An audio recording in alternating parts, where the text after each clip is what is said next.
as the 5-2 Lions take on the 2-4 Denver Broncos. And welcome everyone, a lot of excitement here in the Rocky Mountain area. Dick Stockton along with John Lynch, and let's get right to it. What is your take on Tim Tebow? Everyone's been talking about him all week long. Well, I've never seen anything like it in all my years in the NFL. He has a magnetism about him that creates and elicits passion from everyone. His teammates are passionate in their belief in him. There's people that believe he's going to be a great quarterback. There's people that don't believe he's going to be a great quarterback. And if you watch the game in Miami, I don't think we got an answer, because for 55 minutes, it was pretty bad. But for 5 minutes, it was beautiful. And he led him back on an improbable victory. He's going to have to be better than he was in Miami to beat the Detroit Lions here today. And how important a game, John, is this for the Detroit Lions? They were 5-0, lost 2 games at home. Thought they might not have Matthew Stafford with his sprained ankle, but he's ready to go today. He is, and they're going to need more than Matthew Stafford. This is a team that's got to get back to who they are, and they got to play the game, as Jim Schwartz said, on their terms. This is a high-octane, high-tempo, explosive offense. They need to get back to that. They need to be better on defense, play physical, but play smart. We'll see how effective Stafford can be with that ankle injury. And the top 2 running backs on each team are out as well. We'll tell you more about that as well. But right now, let's take a look at today's Chase Freedom Cashback players to watch. And we got some special ones today in this game. Number 1, Calvin Johnson. The league hasn't seen a guy with this size, speed combination. 10 touchdowns through the first 7 games of the year. And then Champ Bailey, one of the great corners in the history of the National Football League, lining up against Calvin Johnson here today. It's going to be a wonderful matchup to watch. The outcome of this will go a long way to deciding the outcome of this game. Don't get shortchanged. Get your cash back with Chase Freedom. And for more information, log on to chase.com/freedom. And right now, here is today's NFL Mobile Moment presented by Verizon.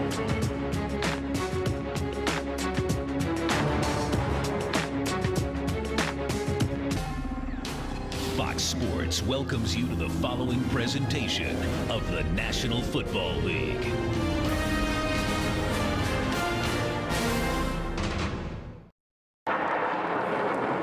And we're back here in Denver, and John Lynch, you know this.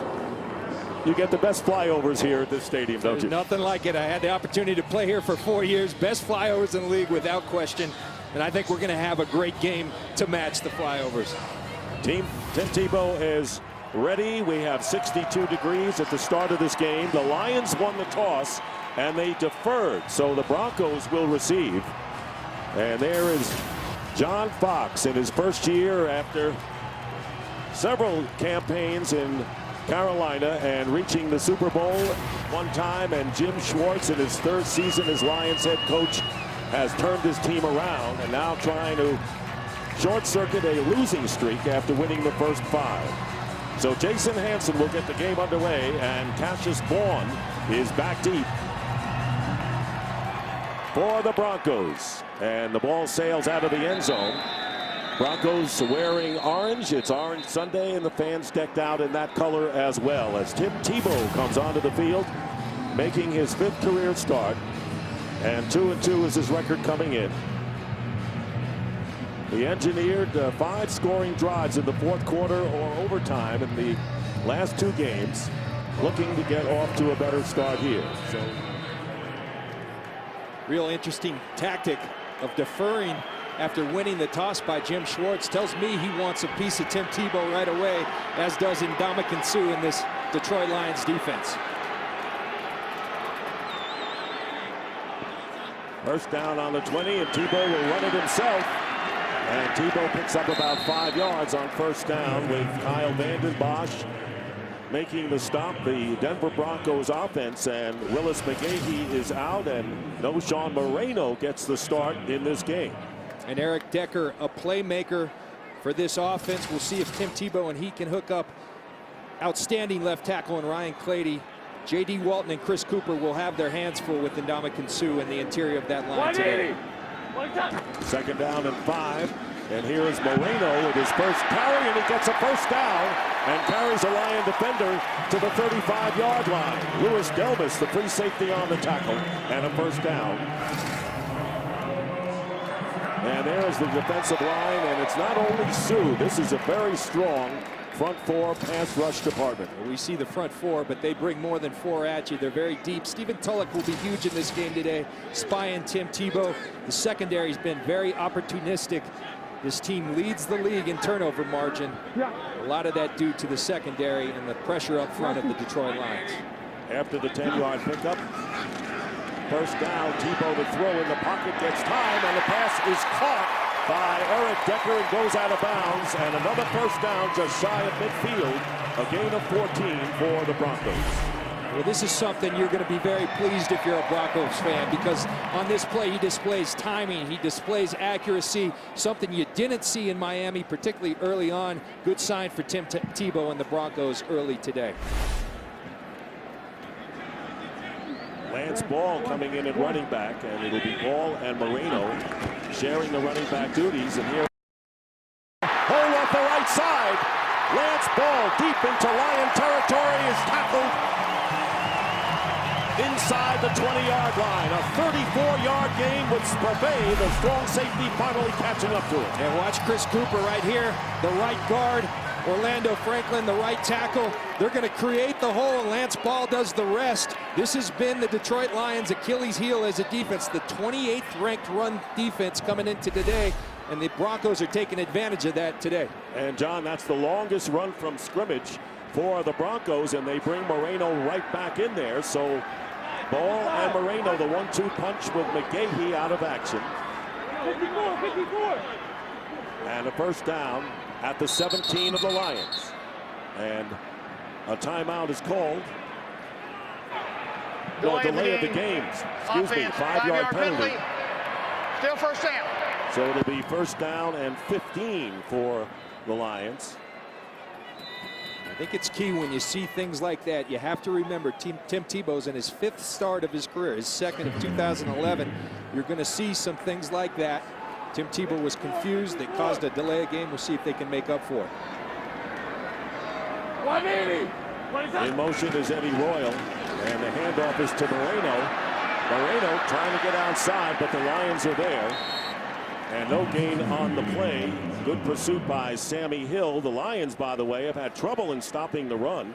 They are 28th in rushing defense, and they had 3 tough runners in the last 3 weeks in Michael Turner, Frank Gore, and Matt Forte, all going over 100. Those are 3 exceptional runners. Gunther Cunningham talked to him this week. He says, we got to be better there. It's all about being in our gaps and tackling. That's been their problem. They're too good up front to be that bad against the run. Second down and 14. Here comes the blitz. Picked up. And the pass into the end zone. Caught. No. Out of bounds. Eric Decker made the catch, and the official right there saying that Decker did not have both feet inbounds, goes out of the end zone and incomplete on the play. And let's see how close this was, John. Let's see here. Excellent thrown football by Tim Tebow. 1 foot down, 2 feet down. I think that's going to be a catch and a touchdown. We'll see if John Fox challenges, and he does. Well, what a beautiful throw by Tim Tebow, and a big challenge here. Denver is challenging the ruling on the field of an incomplete pass. Walt Coleman is the referee, and we'll take a look at that play. We'll take a break here in Denver. No score, first quarter.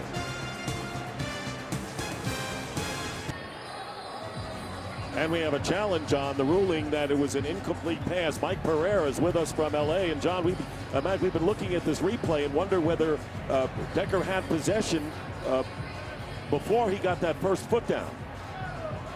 That's the thing, Dick. You know, when he first possessed the ball, is the left foot down there? Did he have total control with that left toe still in the ground? These are the hardest to officiate on the field because they're clear he's on the dead run. But again, you got to look there. Did he have control of the ball here with that left toe still in the ground? Had it not come up off the ground yet?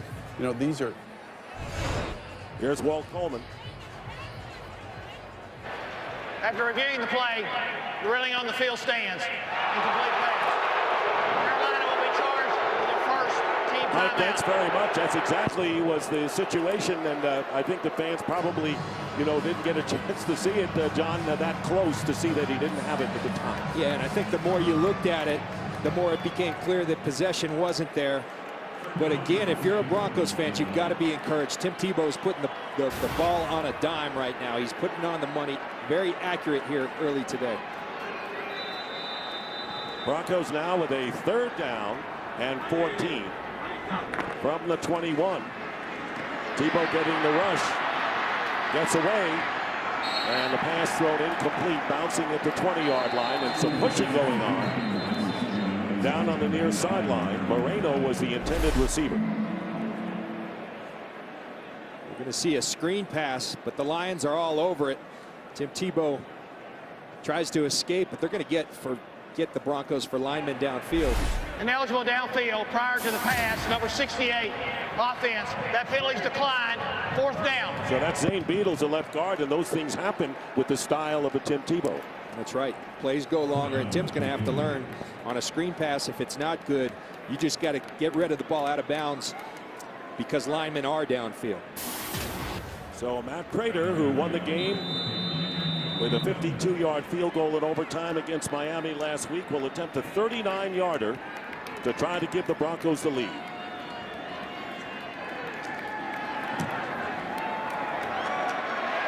And Matt Prater's 39-yard field goal is good. And the Broncos on their first possession of the game take a 3-0 lead, paving the way for Matthew Stafford to enter. Today's game is sponsored by Bud Light, the official beer sponsor of the NFL. Here we go.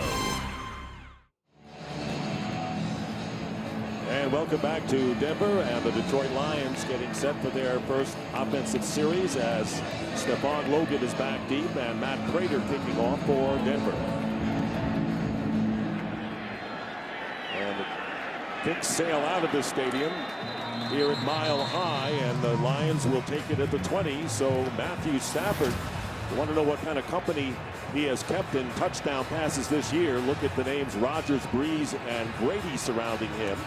And looking to turn things around, suffered a sprained right ankle on the final offensive play last week against Atlanta, and got stronger every day and took the first team fully on Friday. Jim Schwartz told us that you may not see the designed rollouts that you typically see with Matthew Stafford. Going to be interesting to watch how healthy he is.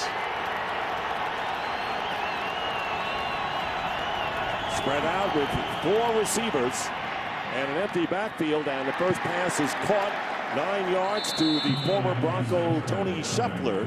Let's take a look at the Lions offensively, and Javed Best is out with a concussion, second straight game. So it's Maurice Morris and Calvin Johnson, always the main target for Stafford. And weapons galore in this offensive line. A good group, not a great group.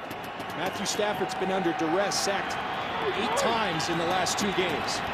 Second down and 1, and they go into a quick out to Titus Young, and Young getting the first down, and tightrope out of bounds at the 33 to pick up 4. Now the Broncos defense, and they have surrendered a lot of points, 29th in scoring, as you look at the fact that Dumerville back in there at defensive end. And they're starting to play better, and a large part of that reason is Von Miller, the outstanding rookie. Some very experienced players and 1 rookie in the secondary, Champ Bailey and Brian Dawkins, future Hall of Famers. First down, and on the end around, it's Nate Burleson. And it takes 3 Broncos to knock him out of bounds after picking up 8 yards, bringing up second down and 2 at the 41 of Detroit. I like what Detroit's doing early on, Dick. Matthew Stafford been sacked a lot the last couple of weeks. His ankle's hurt. You do quick throws. You run a reverse. You start to get back playing on their terms, as Jim Schwartz said they needed to. Mention 8 sacks. Stafford's been only sacked 14 times all year. Big part of the last 2 losses for the Lions. Second down and 1. Stafford with time, and the pass is caught by Titus Young.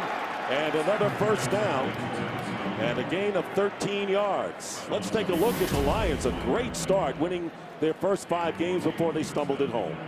And you talk about playing on their terms. You look at explosive offense, 380 yards the first 5, 287. But the big deal is third down. 34%, not great, but 11%, that's really bad. They got to be better on third down. And the Broncos right now got to get them to third down because they're not even getting there.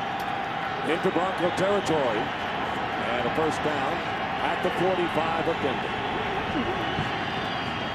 And the handoff is to Morris.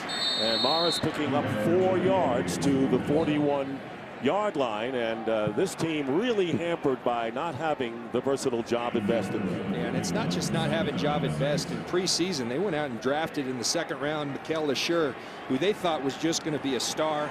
As a result, this is a throwing football team. They're going to run to keep Denver honest. But if I'm Denver, I'd make them beat me running the football. 27th in rushing coming into this game. Second down and 6. And a handoff, fake, and there's Stafford looking for a target, and wide open in the end zone to make the touchdown is Titus Young. No defender near him.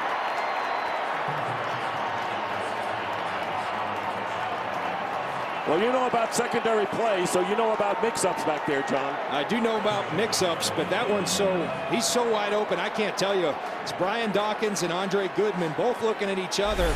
Sometimes there's just a miscommunication. I do know it can't happen. That will kill a defense bigger than anything else, and that's just too easy for Matthew Stafford, Titus Young. Miscommunication on behalf of the Denver Broncos. And a 41-yard touchdown pass. And Young's first touchdown reception of his career. Second-round draft pick from Boise State. And Jason Hanson on for the extra point. And the Lions have taken a 7-3 lead. Broncos get a field goal, and now the throw from Stafford to a wide open Titus Young.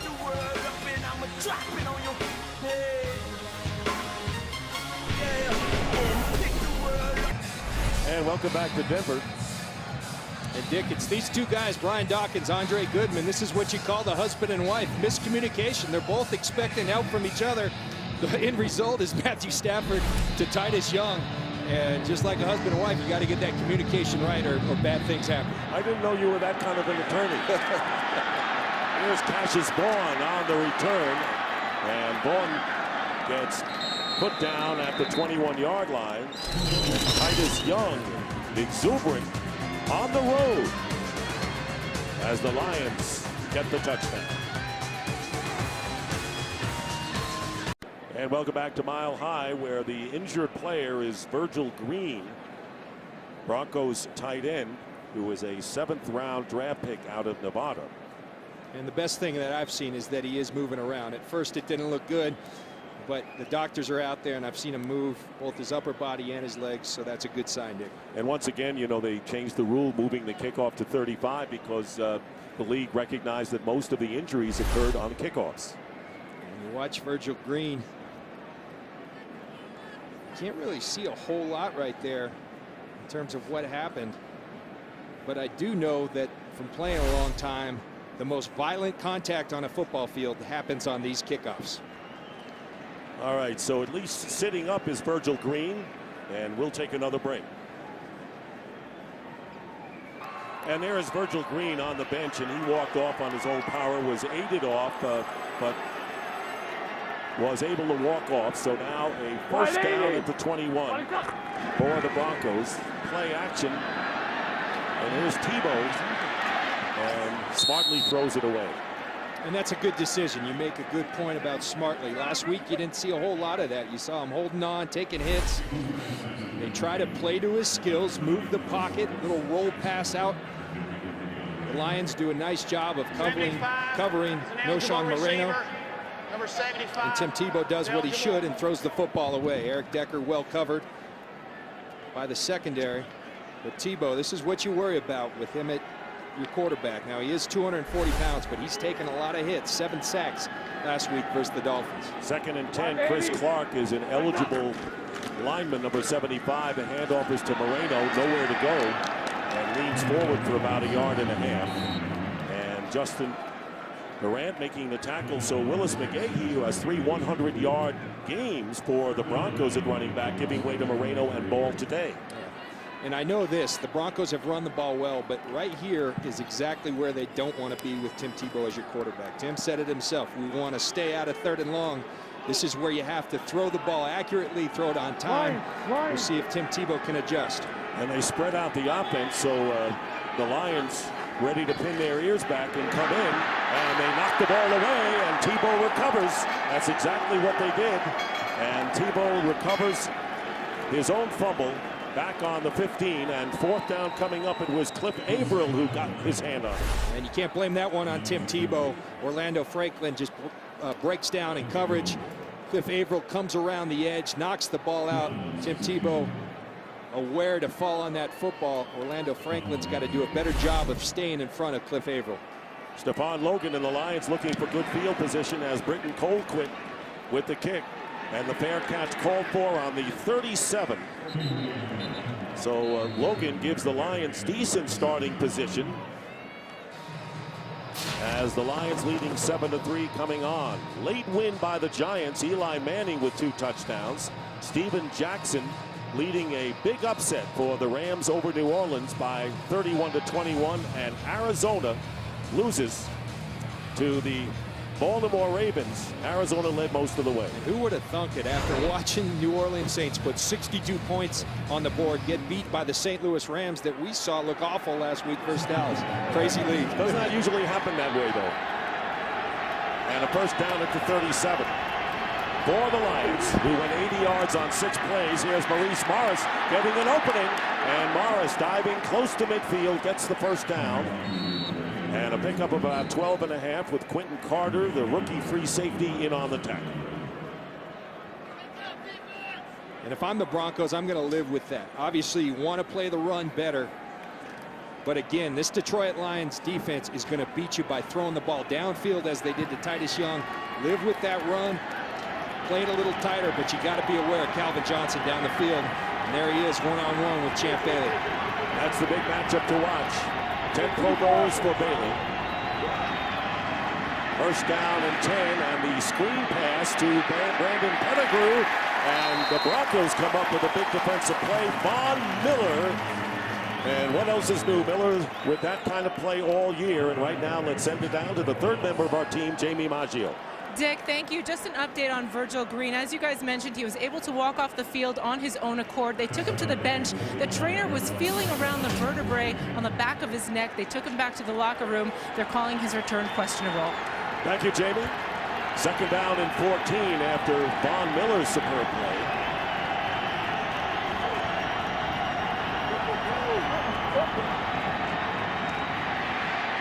Quick pass and the catch at midfield by Pettigrew.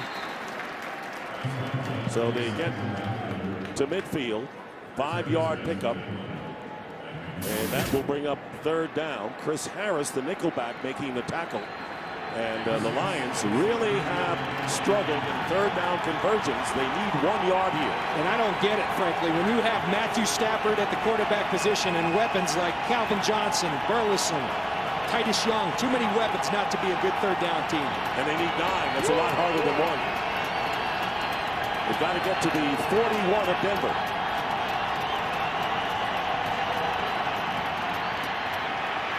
Stafford chased from the pocket, in trouble, and goes out of bounds.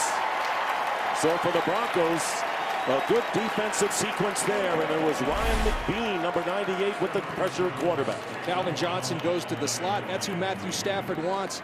But they go ahead and drop 8, only rush 3. Everybody covered in a zone coverage. Stafford has nowhere to go with the football. Von Miller puts pressure, flushes Stafford out of the pocket. Great job by the Broncos defense. So on 4th down, Ryan Donahue will be kicking, and Quan Cosby is back deep for the Broncos. Cosby intending to run from the 14, breaks a tackle, and then gets stopped at the 20 after a 38-yard punt. So the Broncos trailing the Lions 7-3, get the ball back with under 5 to go in the first. Lions leading 7-3. John, let me get your early impressions of Tim Tebow thus far. Well, I like what I see. You look at the stats, 1 for 4, not very good, but I like his feet. His feet are underneath him today. Last week, his feet were all over. That allows you to throw the football accurately. 2 throws right here. He puts on the money. This one, obviously, an incomplete pass, but not because of Tim Tebow. Tim looks good today. They got to continue to run the football, and I think put him into rhythm by giving him some easy throws. Broncos have outrushed the Lions 52-25, but 34 of them coming on Lance Ball's run. Once again, Chris Clark, tackle, eligible lineman up front. And the handoff to Moreno, who is stopped in his tracks. No gain on the play. Justin Durant. The Broncos had the early success running the football, and Gunther Cunningham says, we're going to put out that fire. He's loading the box right now with 8 guys, and that's what you got to ask yourself. Can Tim Tebow handle that? Because when you load the box, you've got one-on-ones outside. You have to be able to take advantage of that. And Lance Ball, who's back in the game, was in the game in overtime in the win over Miami last week. 2nd and 10. Play action. Here's Tebow's throw, and it is caught at the 44 by Eric Decker. 16-yard gain. An excellent play action. The Detroit Lions are expecting run. Tim Tebow sells it hard, steps up in the pocket, delivers a strike to Eric Decker. Tim Tebow continues to be in rhythm. This is progress for the Broncos and Tim Tebow. Second catch of the game for Decker. And the Broncos first down.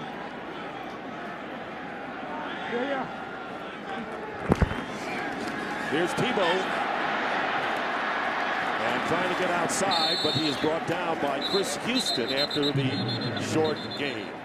Well, this November, Fox Sports steps into the octagon with an epic heavyweight title fight as the #1 ranked contender in the world, Junior Dos Santos, squares off with undefeated world champion Cain Velasquez in the must-see live event you can only catch on Fox. Dos Santos versus Velasquez for the UFC Heavyweight Championship of the World, live Saturday, November 12th on Fox. Velasquez was a guest on the pregame show with the guys. You like Howie or Velasquez? No comment. 2nd down and 7. Tebow stepping up and overthrows the intended receiver, Eddie Royal. Right now, a game break. Here's Kurt Menefee. Steelers and Patriots in a big one, and Pittsburgh strikes first. Ben Roethlisberger to Mewelde Moore, 5 yards on the score. Caps off an 11-play drive to open things up for the Steelers, and a 7-0 lead over the Patriots. Dick and John. Playoff kind of matchup there today. Absolutely. That's good football there. See those guys, what they do, they win. And that's, when I look at Tim Tebow, everybody, all the critics, the one thing the guy's proven he can do is win. That's what Jim Schwartz, Gunther Cunningham, everybody said from Detroit. Tebow goes down at the 34, Stephen Tulloch. And that is the 2nd sack of the game by the Detroit Lions, and a loss of 5. So it'll be 4th down and another punting situation for Denver. Tim Tebow said it himself. They want to stay out of these 3rd and longs. Look at all these guys up here. Gunther's going to bring the pressure. Stephen Tulloch one-on-one on Noshawn Moreno. It's Willie Young that beats Fells outside. Too many people. Got to get rid of the football. Colquitt with the kick, and Logan.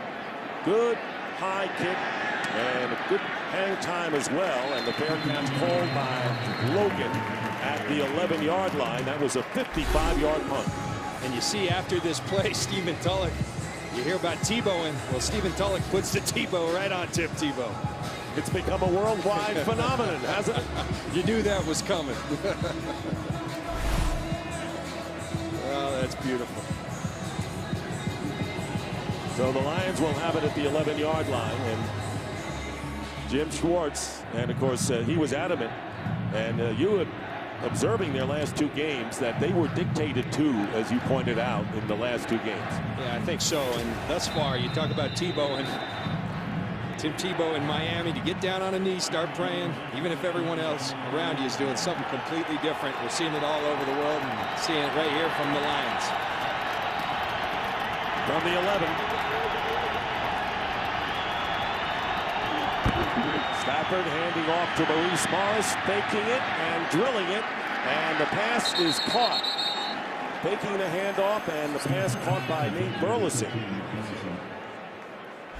And a first down, 15 yards. We talk about the one-on-one matchup with Champ Bailey and Calvin Johnson right there. They give Champ Bailey help. They move Andre Goodman. They say, you got the one-on-one situation, and Nate Burleson takes advantage of that. Andre Goodman played with the Lions for 4 years.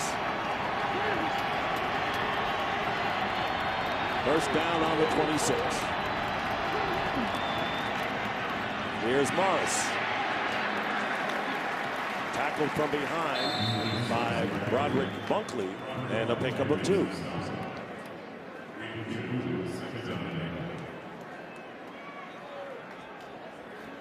The Lions went to their 2-back set there. A lot of teams do that against the Broncos because of how good of a player that Von Miller is. When you get him in a base personnel, he's playing behind the line of scrimmage, not as good. When you get him in a nickel situation, he's rushing the passer. That's where he's at his best. And has 6 sacks this year, leading all rookies. Second down and 8 with under a minute to go in the first quarter.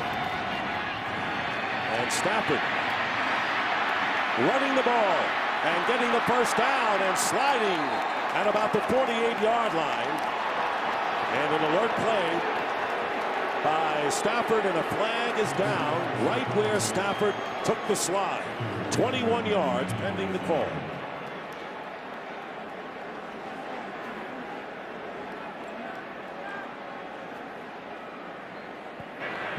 Personal foul on the defense. Hit the quarterback in the back of the head during the slide. 15-yard penalty. First down.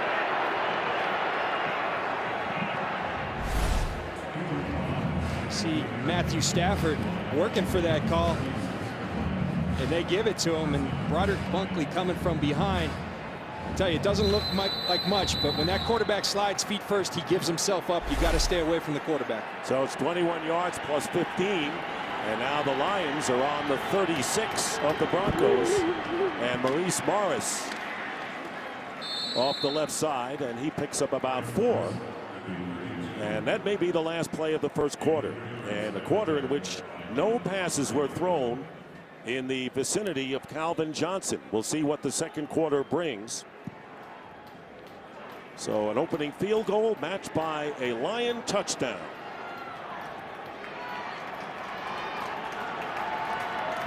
And that is the end of the first quarter with the score: the Lions 7 and the Broncos 3. And Fox NFL Sunday will continue after these messages.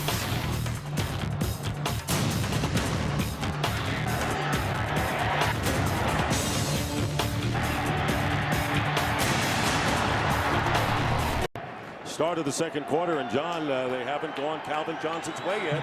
Just wait, it's coming. And this is the area down in the red zone, down towards the Broncos end zone where they like him the most. And that Johnson to the right, second down and 6. Matthew Stafford, and gets rid of it. Threw it to the line of scrimmage, and incomplete pass. Will Heller was the intended receiver, and Marcus Thomas came on strong, number 79. And I told you, just wait, because here's where Matthew Stafford was looking at Calvin Johnson. A little double move, tried to get the big play, and a great job by Andre Goodman. Double coverage with Brian Dawkins. Stafford does a nice job getting rid of the ball. Puts him in a 3rd and 6 situation. And that was the first incompletion throw by Stafford today. Ball at the 32 of Denver. Stafford on a design rollout pass, and it is ruled incomplete. The intended receiver was Nate Burleson, so 4th down coming up, and Brian Dawkins, the 16-year veteran at age 38. How about Dawkins? Well, it's pretty phenomenal. It's really unprecedented. The safeties, I think someone else has tied him playing 16 years, but still playing at a very high level. Dennis Allen, the defensive coordinator, is doing a nice job of putting him in position to succeed. You don't want him doing a whole lot of covering at this point in his career. You want him up towards the line of scrimmage, but he just showed he still can't cover when he needs to. Jason Hanson with a 50-yard attempt.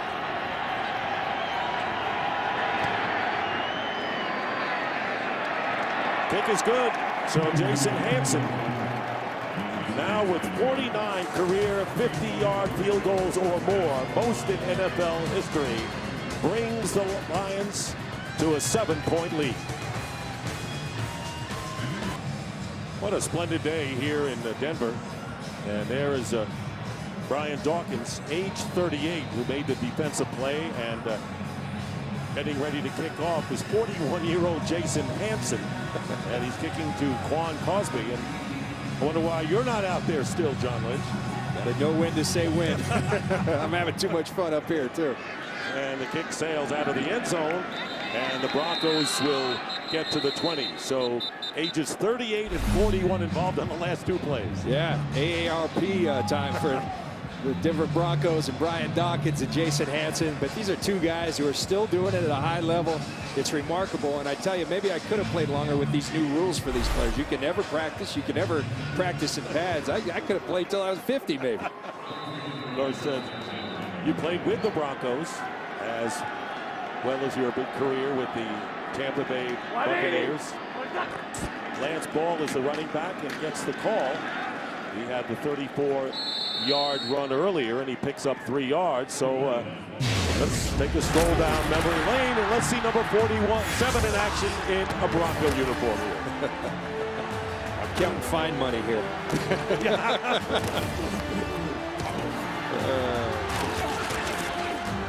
Earlier in the year, I asked you about the new rules as far as the contact, and you said, you know, they would take my paycheck away, right? Well, that's the real reason I'm up here. I couldn't play in this day and age. Have a hunch you might. 2nd down and 7. Tebow. And the pass intended for Julius Thomas, the tight end. Incomplete. Let's check in with Kurt Menefee for a game break. The San Francisco 49ers coming off that bye week, trying to keep the momentum they had in the early part of the season. Hey, you get runs like that out of Frank Gore, why not? 4-yard score, they're up 10-0 over the Cleveland Browns into the first quarter. Dick and John? Thank you, Kurt. And here the Lions are leading by a touchdown. Jamie Maggio is down on the field as well in the opening minute of the 2nd quarter.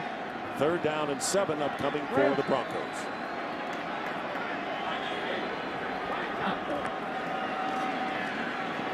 Tebow unleashes it, and the pass is incomplete. Intended for Demaryius Thomas, covered by Louis Delmas, and covered well. And it's Aaron Berry at the cornerback position along with Louis Delmas, and that's just good defense. Good job by Demaryius Thomas going up and getting the football, but just good defense, playing his hands, playing right through him, and he forces. Remember, there used to be a force out in the NFL. No force out anymore. So Aaron Berry doing the right thing, pushing Demaryius Thomas out of bounds. Colquitt with the punt, and Logan coming up and making the fair catch at the 32. That was a 45-yard kick, and Broncos and Lions pumping helmets. And Berry, who really made the good play last time defensively, fly over for him. Calvin Johnson hasn't been thrown to yet, but comes into this game amongst the leaders as a wide receiver in the league. 10 touchdown passes, and Champ Bailey, veteran cornerback, trying to shadow him. 1st down and 10 at the 32. Stafford incomplete on a shallow cross to Titus Young. A large part of the reason that you see 0 catches is he's playing against one of the great corners, and Champ Bailey admitted it. No one can cover this guy all day long one-on-one, but they've put him out there a lot. Matt Stafford's going to other people like Titus Young, but at some point during this day, double coverage there, some point during this day, they're going to take a shot downfield to Calvin. This is a tremendous matchup in a game of matchups. 2nd down and 10. The handoff is to Morris, and Morris brings it out beyond the 40-yard line. Tackled by Wesley Woodyard.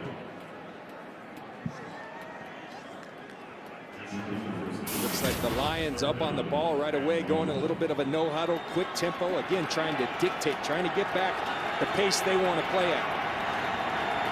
3rd down and 1. Morris. And it looked like his forward progress was sufficient for the first down. Dick, you're starting to see this game really swing back in favor of the Lions. And you see the surge up front, only 1 yard. And that's the key. This is a team that's been struggling on third down. You win third down on first and second down. 3rd and 1's a whole lot easier to convert than 3rd and 8's, which we're seeing the Broncos now with Tim Tebow start to have. And it's been a very balanced offense thus far for the Detroit Lions. And when you can run the ball, you open up the pass for Stafford, which is what the Lions really want to do. First down, and there's the quick, and it's a bad pass, incomplete. Burleson was out there in the flat, and it'll bring up 2nd and 10. And it's really interesting. You see Matthew Stafford continue to go to other people other than Calvin Johnson. I think it's a good ploy on Matthew Stafford's part because you kind of lull him to sleep, but at some point, he's going to go downfield. Matthew Stafford will trust it, and we're going to see a great showdown between Champ Bailey and Matthew Stafford going up for the ball. 2nd down and 10 from the 43 of Detroit. And there is Morris on the handoff. Nothing doing there. As the Broncos middle closes fast, led by Marcus Thomas and Chris Harris from the secondary. A game, though, of 3, bringing up 3rd down. We talk about the balance that Scott Linehan and this Detroit Lions offense have had. Again, if I'm the Denver Broncos, I make them beat me running the football. They won't beat you that way. They'll beat you throwing the football. Let's see what Scott Linehan has in mind on 3rd and 7 for the Lions. No, he moved Calvin to the slot to get him away from Champ Bailey.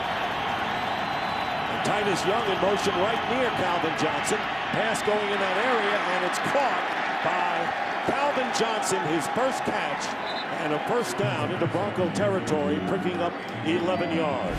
Well, very astute on Scott Linehan's part, putting Calvin Johnson in the slot. He draws Chris Harris, an undrafted free agent, as opposed to Champ Bailey. Good movement by Scott Linehan, and if I'm the Broncos, I match that. Wherever Calvin goes, I'm putting Champ Bailey.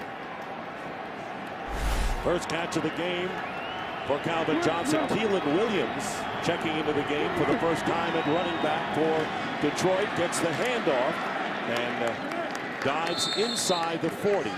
And a good 6 yards on first down with Jason Hunter bringing him down. And it's really well executed by the Detroit Lions. We talked about it. 8 sacks in the last 2 games. Best way to chill that. Easy, quick throws and run the football. And you protect your franchise quarterback in Matthew Stafford, who comes in a little hobbled to start with. And John, this is a big game for the Lions. Everyone talks about Tim Tebow, but they got the bye week coming up, want to end that losing streak at 2, and it was at home as well. There you see the ball control numbers thus far. 2nd down and 6. Stafford's pass, and it's incomplete, and nowhere near Burleson, the intended receiver. And I tell you, the respect that Matthew Stafford is showing for Champ Bailey right now is phenomenal, because he was in a one-on-one situation. They brought pressure right there, but Matthew Stafford again went away from Champ Bailey and Calvin Johnson. And that's the ultimate respect, when you go away from your best because of their best.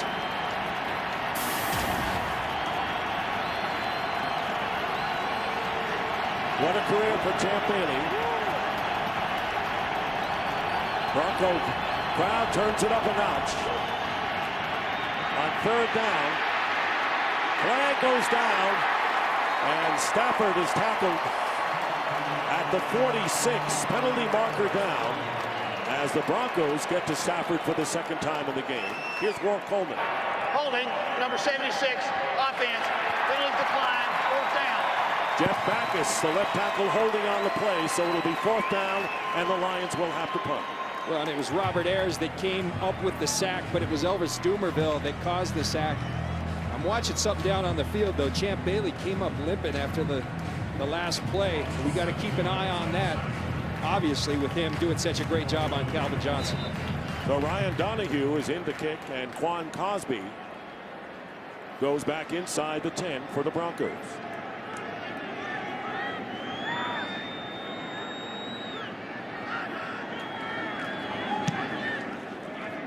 Trying to keep it inside the 20 is Donahue. And this one bounces, and they'll rule it a touchback. Can the Detroit defense continue to get after Tim Tebow? They've done a nice job of it thus far.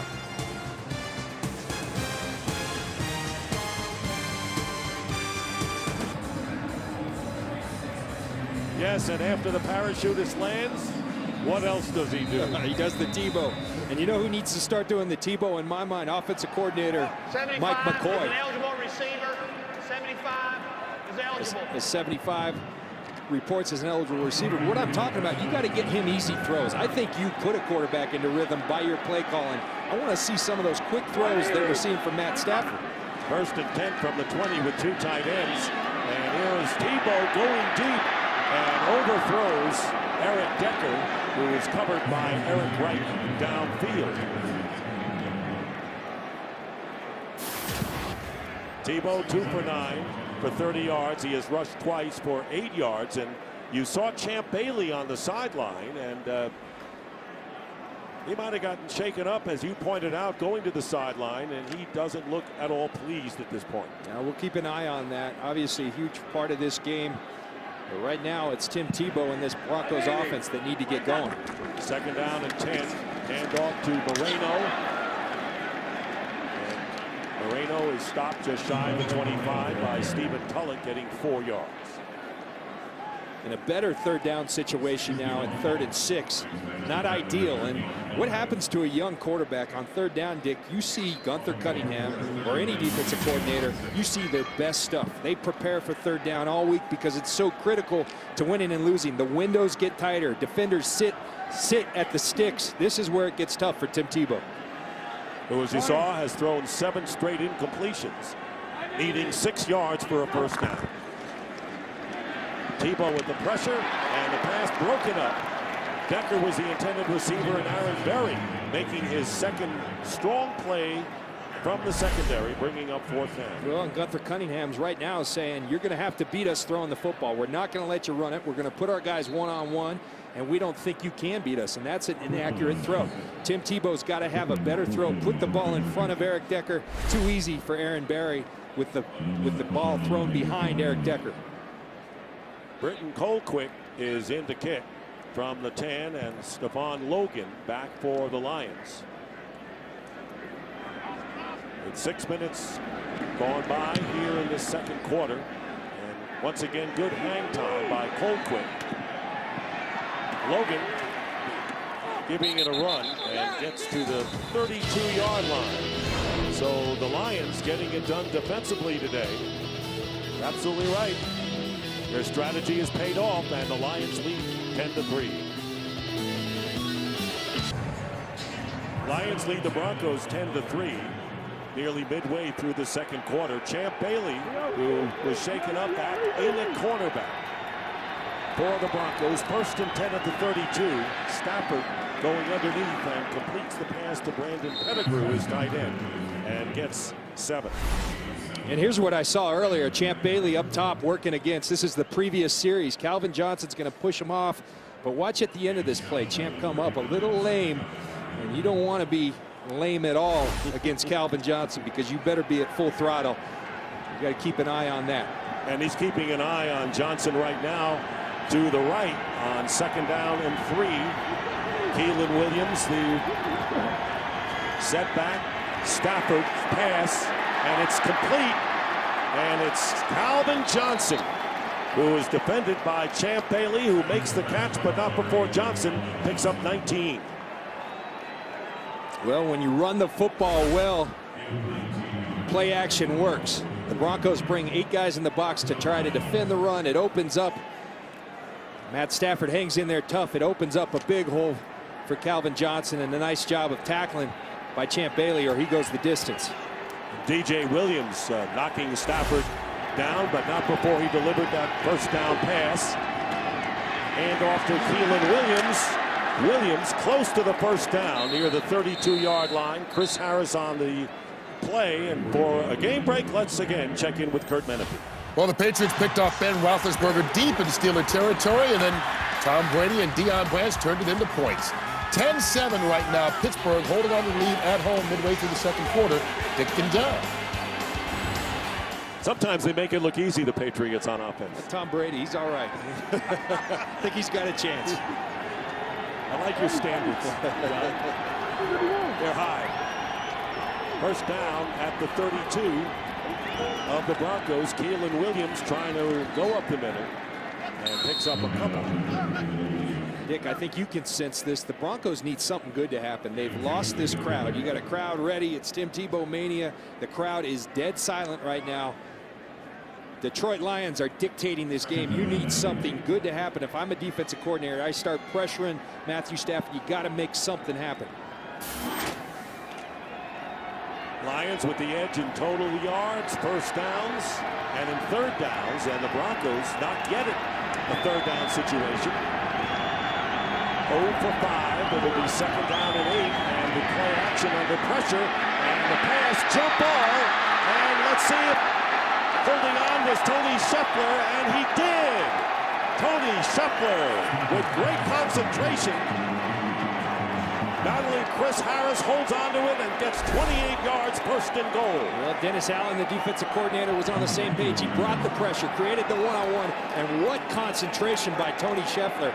He battles Chris Harris for the football. Chris Harris, you can't do a better job. Tony Scheffler just sticks with the football. He follows it at once, twice, and brings it in. The former Bronco wanting to play well versus old team.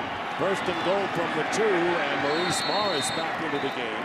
He is stopped short of the goal line. So Tony Scheffler coming back to Denver, played 4 years with the Broncos. The last time he played with them was 2009. And Dick, you know I'm a firm believer because we've had other situations. Whenever you're bringing a guy back that got traded or cut by a former team, throw to him that day because he wants to beat these guys very badly. Second and goal from the 1, and Keelan Williams now comes in. Trying to end that red zone slump. There's the back through, and it's Keelan Williams. And no signal given. They have been stopped again by the line. So Morris tried it, and then Williams attempted it, and Von Miller right in the middle of it, bringing up third and goal. And a good job of being stout by the Denver Broncos interior of that defensive line. Now they bring in their heavy package, and it looks like the Lions are going to try to just, again, jam it right down their throat. Got to watch the play action if you're the Denver Broncos.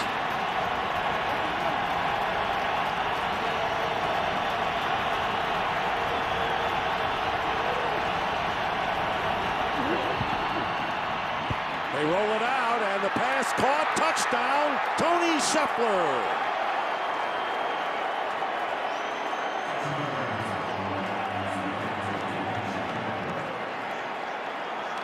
And what satisfaction he must feel in getting a touchdown against his former team in his return. Beautiful execution by the Detroit Lions. They bring in their heavy personnel. I told you watch out for play action. Scheffler right here. You motion him to the left. You come back misdirection. 1 yard touchdown pass. Hansen on for the extra point.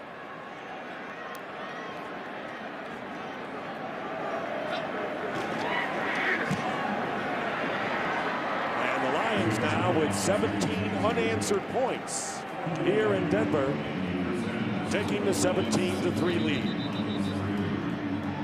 It was Scheffler's series. He battles concentration, gets him down to the 2 yard line. It's a great shot. And then he's going to do all that work. Let him finish the drive versus former team Matthew Stafford with an easy pitch and catch to Tony Scheffler. And they play 68-yard drive. And for Scheffler, it's his third touchdown catch of the year. Had 2 scores on 6 receptions, so he has made them count this season without question. Absolutely. Hasn't had a whole lot of catches, but he's certainly made them count. He hits his old team with the mile-high salute. And for Matthew Stafford, his 18th touchdown pass, and when he came out, showed you what kind of big-time company he was in. Juan Cosby is back deep to received the kick with 4:11 remaining in the first half.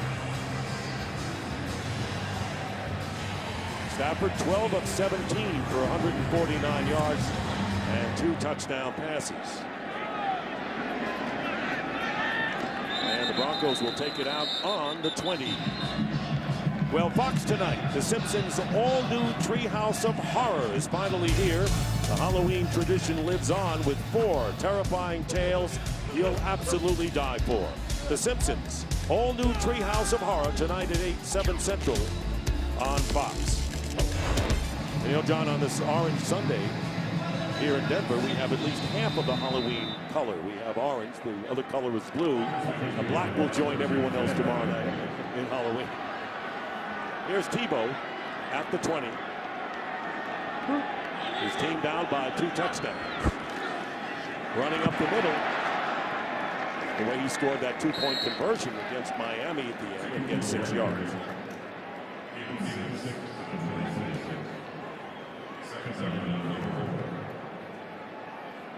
Tim Tebow, you see at the end of that play, and that's the dilemma. Do you let him just go be Tim Tebow, or do you tell him to protect himself?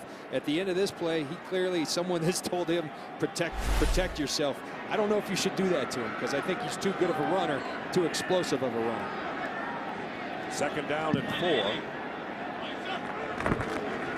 Again, Tebow going outside, but the Lions pursue, and Willie Young limits Tebow to a gain of 1 yard. He has carried 4 times for 15 yards thus far in the game. And the Bronco fans not liking 2 consecutive runs. Now the good news is you put yourself in a 3rd and 3 situation. Much easier than the 3rd and 8s we've been seeing. And the Broncos 0 for 5 on 3rd down conversions, trying to break through, needing 3.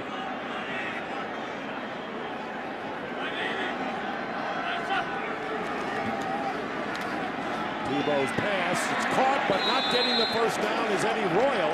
And Eric Wright makes an alert play, preventing Royal from getting the necessary yardage. So 4th down coming up, a kicking situation. You know, and that's a good throw, a well-thrown football. That's good defensive play by Eric Wright and the Detroit Lions. The Detroit Lions, we should note, 3rd-ranked 3rd down defense coming into this game. They've certainly even improved upon that at 0-6. 0 for 6 now for the Denver Broncos today. Logan is back, and Colquitt will kick it.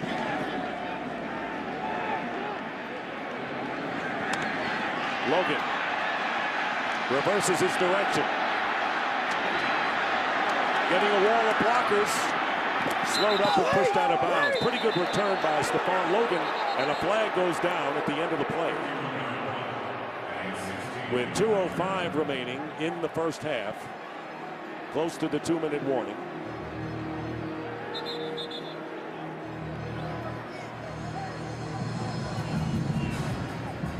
Logan was knocked out of bounds after 36.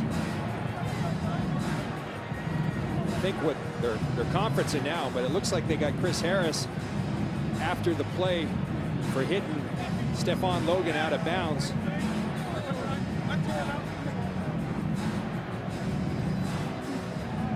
We have 2 fouls on the kicking team. Personal foul, number 4. Personal foul, number 25. 15-yard will be assessed at the end of the play. First down. Colquitt and Harris both called for the personal foul. Well, things coming unglued right now for the Denver Broncos.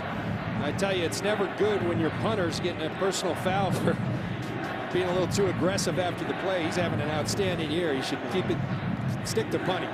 And he shouldn't be making the tackle either, because that means everyone else missed. So they'll mark it, and the Lions will have the ball in Bronco territory at the 49 with 2:05 remaining. I think right now what you're seeing from the Detroit Lions, we've documented it, 5 wins to start the season, 2 losses. This is what good teams do. You come back, you bounce back, and you explode on people. Especially when you have the bye week coming up and then a game against the Chicago Bears, a division foe.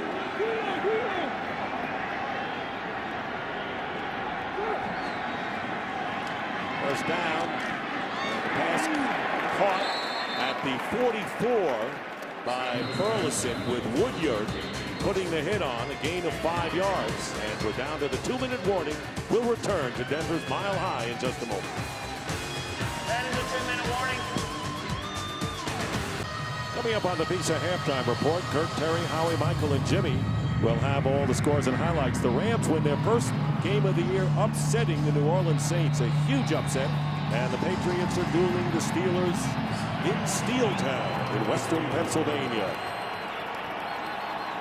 Nick Stockton with the hard-hitting, strong safety, John Lynch. 2nd down and 5 following the 2-minute warning. Stafford, the play breaking down, getting a rush. The screen pass intended for Morris is incomplete, and it was Von Miller forcing the play, bringing up 3rd and 5. And Von Miller, this is a special player here, and that's what we need to see more of if you're the Denver Broncos. He gets hand-to-hand with Matthew Stafford. You saw Stafford shaking that hand. You never like to see that from your quarterback. Lions are 3 for 6 in 3rd down situations. Stafford's pass caught by Calvin Johnson, and Johnson works his way down to the 27 and a 1st down. Quentin Carter, the rookie free safety on the play, and a gain of 17. So Johnson getting a lot more attention here in the 2nd quarter. Well, if you're Scott Linehan, the offensive coordinator of the Detroit Lions, if they're going to not bring Champ Bailey into the slot, you're going to wear Chris Harris out. You got an undrafted free agent against Calvin Johnson. I'd go to him all day long. They better make an adjustment, start leaving Champ Bailey on Calvin. And a 1st down, Morris with the run, and works his way to the 20 where Chris Harris is there. Gain of 6 yards. Chris Harris, with all he made some outstanding plays late in the Miami game that helped them win a game, but you're asking too much of a young kid to put him on Calvin Johnson. When you got a guy, I played with Champ Bailey for a long time. He plays the slot as well as he plays outside. Harris coming in as the nickelback undrafted rookie from Kansas on 2nd down and 4, and over the middle, and a good catch by Maurice Morris, and a 1st down at the 14. And it was Woodyard and Harris on the play, and a timeout called by the Lions with 43 seconds remaining in the 1st half. That's their first timeout of the game, and the Lions going up and down the field, outgaining the Broncos, John, 260 to 88. And if you're the Denver Broncos, you've got to keep them out of the end zone. You'd love a turnover, but you have to keep them out of the end zone. You limit to a field goal. And remember, the one thing we know about Tim Tebow, he's shown in his career he can bring back some comeback wins. But you got to help him out by keeping the Detroit Lions out of the end zone. You don't want to press your luck too much. That's right. And meanwhile, the Lions, by extending the margin here, taking the run out of the picture for the Broncos, although they're not going to abandon it, I'm sure, but putting more pressure on Tebow. Absolutely. 1st and 10 on the 14.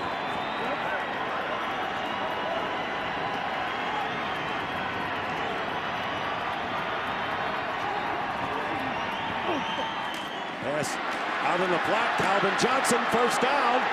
Gets knocked down to the goal line and close to the touchdown, but stopped about a half a yard shy.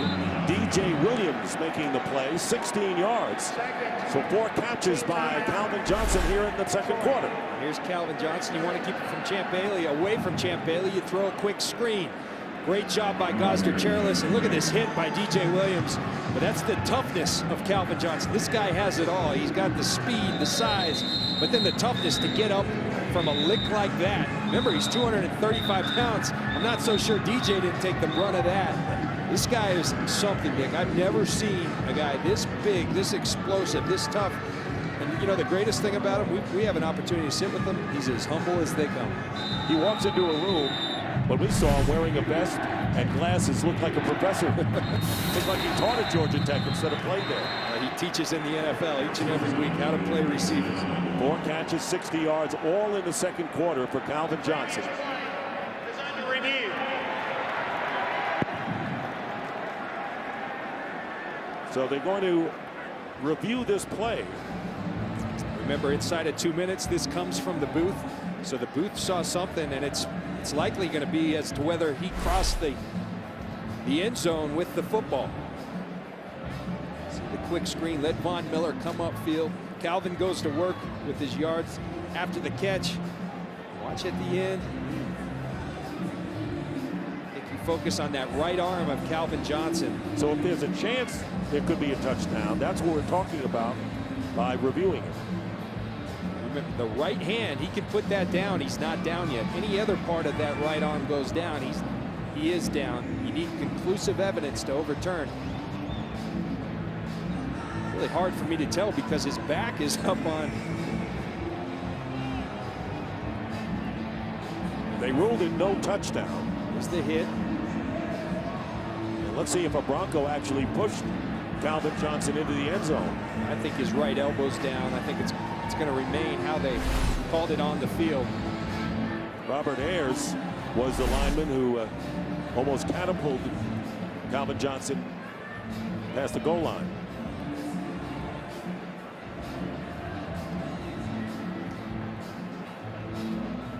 They're going to look at that right elbow. I don't think you see enough to overturn the call. Remember, the hand can be down.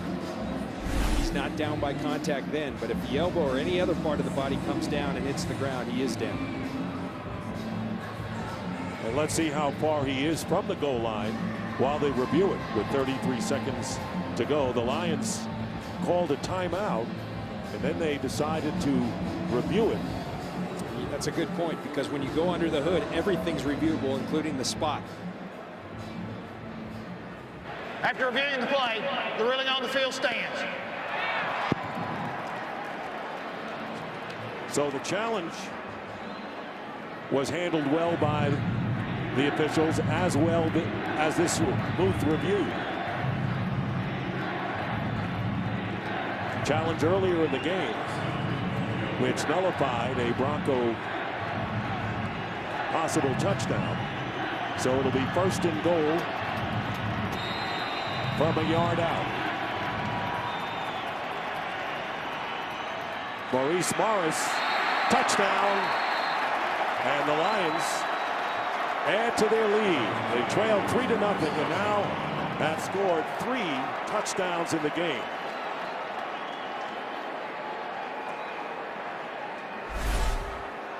The Broncos not sure that Maurice Morris got in. He's hit behind the line of scrimmage, but watch him at the end. When he stretches that ball out, it crosses the plane. Great job by the officials of being right on it. And they're going to have to confirm this as well. That's right.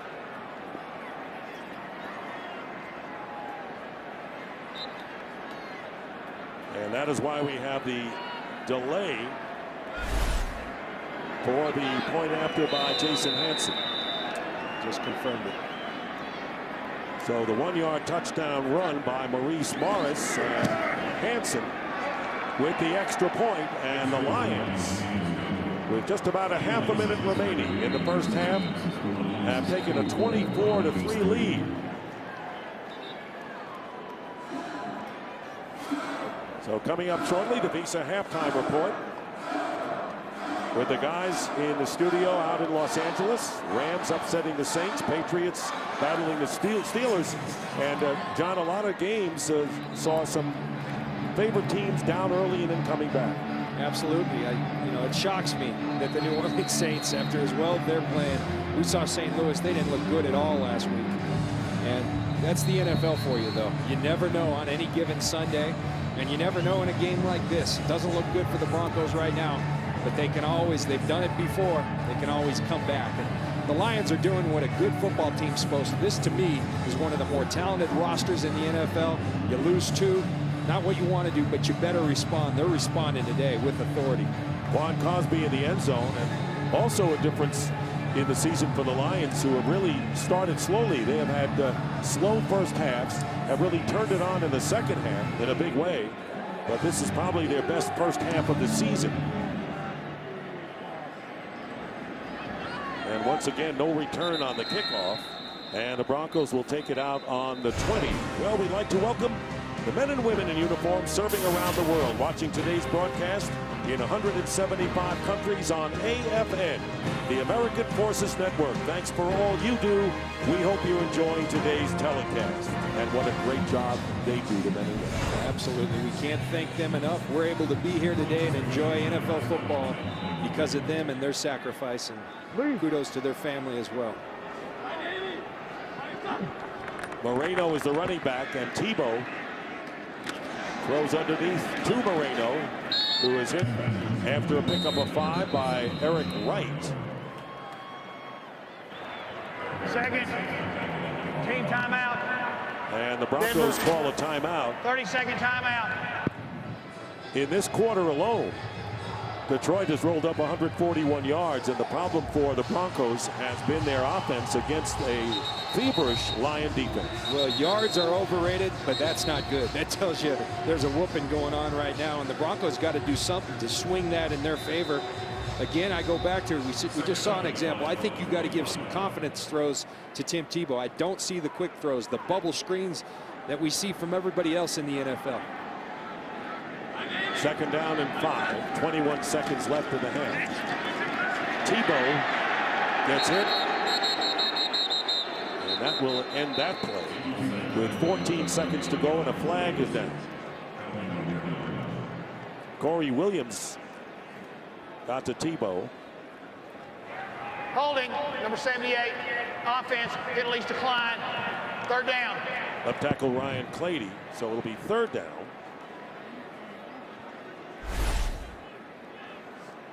Again, here's Ryan Clady at the left tackle position, but the pressure comes from the interior.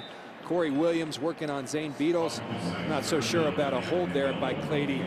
But Tim Tebow, one of his problems, you got to get the ball out of your hands in this league. I think you can help him out by giving him some easier throws, but that's where we are right now. You see those numbers. He certainly does need the help as Moreno running and knocked out of bounds with 5 seconds to go. And just keep in mind that the Lions won the toss to start this game and deferred, so they're going to get the ball first in the third quarter. Yeah, it's all stacking up for the Detroit Lions. And if you're the Denver Broncos, you better go in and make some adjustments. It started out okay, but the Lions have made the adjustments, and they're dictating, just like they said they wanted to get back to doing in today's game. Third. Final team Broncos timeout. call their third and final timeout. 30-second timeout. Their first timeout came after they lost the challenge earlier in the game. So what do? 5 seconds left and you're on your 28. Yeah, I can't imagine why you'd call a timeout. To me, if you go for it and you don't get it, Jason Hanson kicks another field goal through, and it's not as if you're in range of hitting a deep ball for a touchdown. So this is questionable to say the least. Maybe you take a chance downfield and you hope that the clock runs out. I think this is dangerous, though. I think you're only asking to make matters worse for your team. Well, the Lions wanted to get the job done on both sides of the ball on third downs, and they have done that in this first half.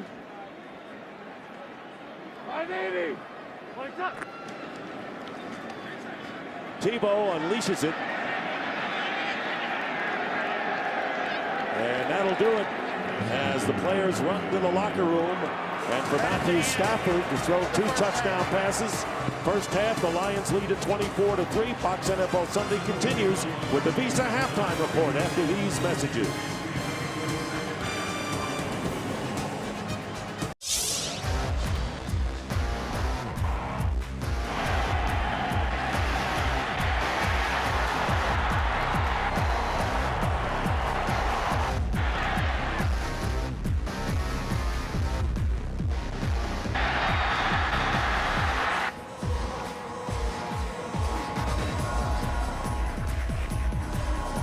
The Lions lead the Broncos 24-3 as we get set for the second half. Dick Stockton and John Lynch up here in the booth, and we know that Halloween is tomorrow, but apparently our production people think we need some help in the booth. We'll talk to you later. Right. Let's talk about let's talk about Tebow and your assessment of the first half. Well, he can't wait for Halloween tomorrow. They better start helping him out. I think they've got to give him some confidence throws, get him going, because these guys are too good up front for the Lions. The Lions are responding like a good football team should. You've lost 2, they're coming out and they're playing football the way the Lions do when they win, explosively and full throttle. And the Lions will get the ball on the 20.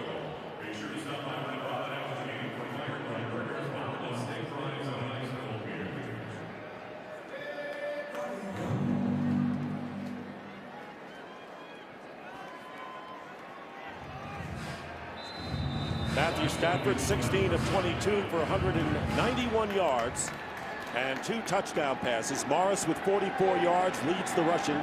Calvin Johnson, 4 catches, 60 yards, their top receiver. First down, and the quick slant to Calvin Johnson. And Bailey, incomplete coverage. Let's check with Jamie Maggio down on the field. Jamie. Thank you, Dick. Well, I spoke with Jim Schwartz in regards to the balanced offense that we've seen from the Lions. He said we came in here knowing they'd double up on Calvin Johnson. We knew we'd have to get our run game going. He did say there is no such thing as a comfortable lead in the NFL. As for John Fox, well, he said we have to be able to sustain on offense. We haven't done that since the opening drive. They've played a lot of 8-man box. We need to take advantage in the passing game. All right, Jamie, and there is a wide open Titus Young off the slant, and 2 yards shy of the first down is Young, bringing up third down. One adjustment it appears like the Broncos have made. Raheem Moore, who started the majority of this season, was replaced by Quentin Carter. Raheem Moore now back in the game for Quentin Carter at the free safety position. Moore, second-round pick out of UCLA. And it'll be third down and 2 for the Lions.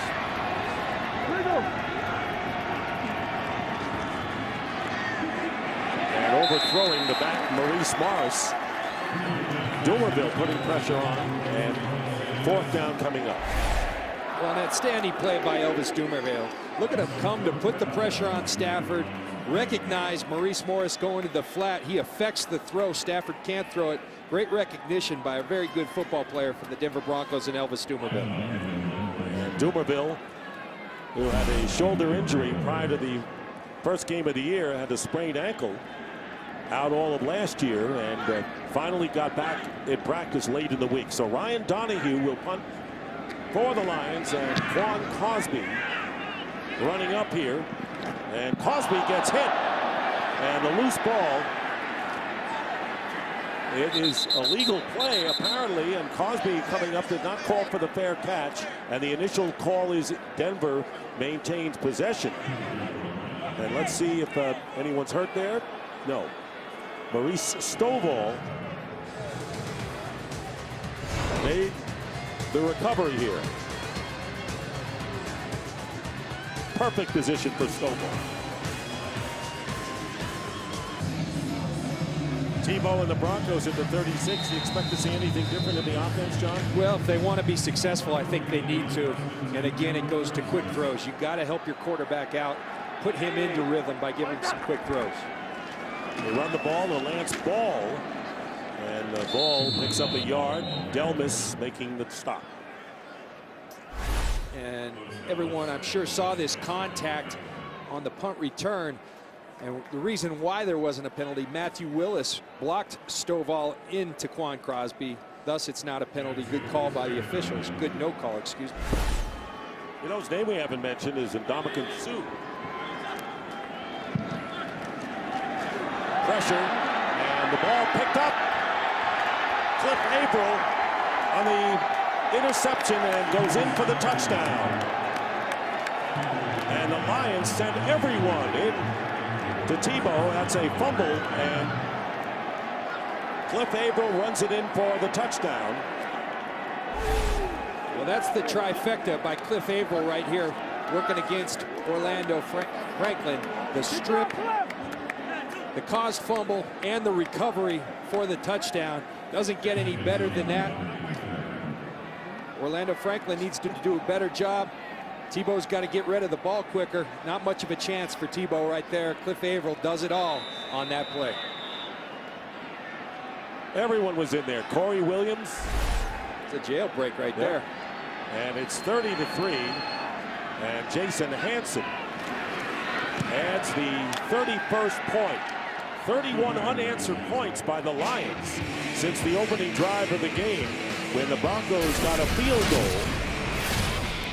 And Averill gets credit for his second sack. Well, if you're wondering whether this should have been an incomplete pass, it's the hand you have to watch. Is the hand coming forward? In my mind, no. Cliff Averill gets to the football prior to the hand comes forward. Great play by Cliff Averill. Second time that he has gotten a sack and forced a fumble in the game.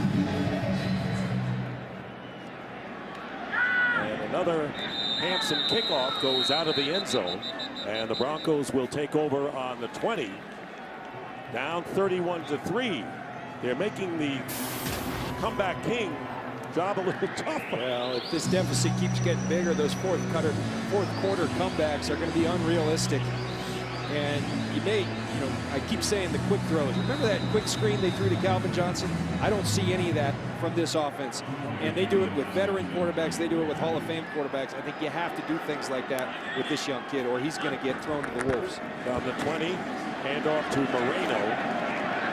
Sean Moreno starting in place of Willis McGahee, who's hurt. DeAndre Levy makes the stop. No gain on the play. Lions defense playing big today. They have 4 sacks, a forced fumble, and a touchdown. And for Averill, that was his first career touchdown. So when we don't mention Dominican Sue, others are getting into the act big time. And they've got a lot of outstanding players. Vanden Bosch, one of them right there up front. Corey Williams, Willie Young. They just keep coming at you in waves up front. Second down and 10. Tebow had no chance. And a flag goes down as well. And it was Kyle Vanden Bosch, who you just mentioned. And that is sack number 5 for the Lions. And we're just early here in this third quarter. Loss of 9. Illegal hands to the face, number 74. Offense, that penalty's declined. Third down. It's Orlando Franklin, penalty decline. Ball back at the 10. And again, you see another long developing play action pass downfield. That's not going to work against this group. They're able to get there with just 4 because they're so good up front. They're running right through your offensive line. You have to get rid of the ball quick. Now, Tim's not been on. He's been inaccurate, but you aren't giving him a chance to succeed right now. And Gunther Cunningham's licking his chops. Third down and 20. No Sean Moreno with a run that gets them beyond the 20-yard line, but well short of the first down as DeAndre Levy comes up to make the tackle. And Colquitt will come on to kick again. Here's Cooper and Levy going at it a bit as Logan goes back.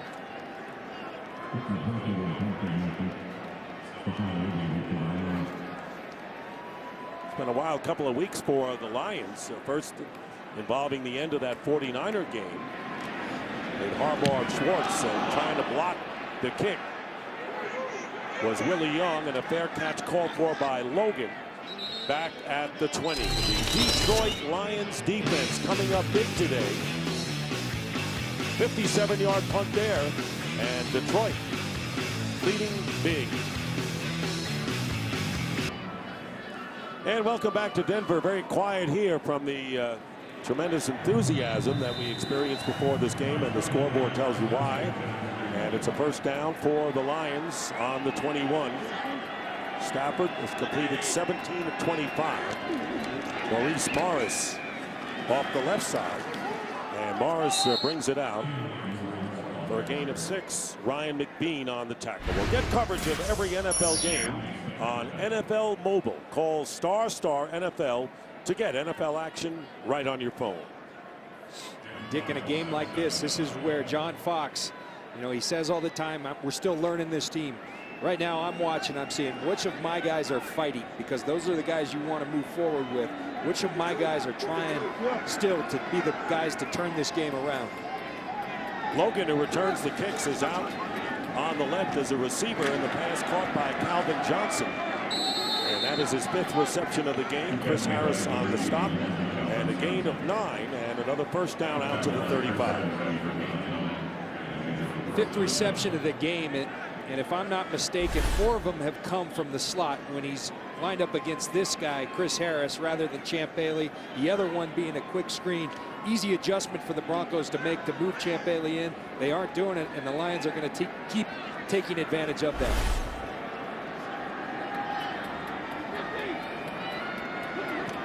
First down, and Morris picks up about 3.5 yards. Take a look at the Lions' offensive leaders. Stafford has not made a mistake in this game.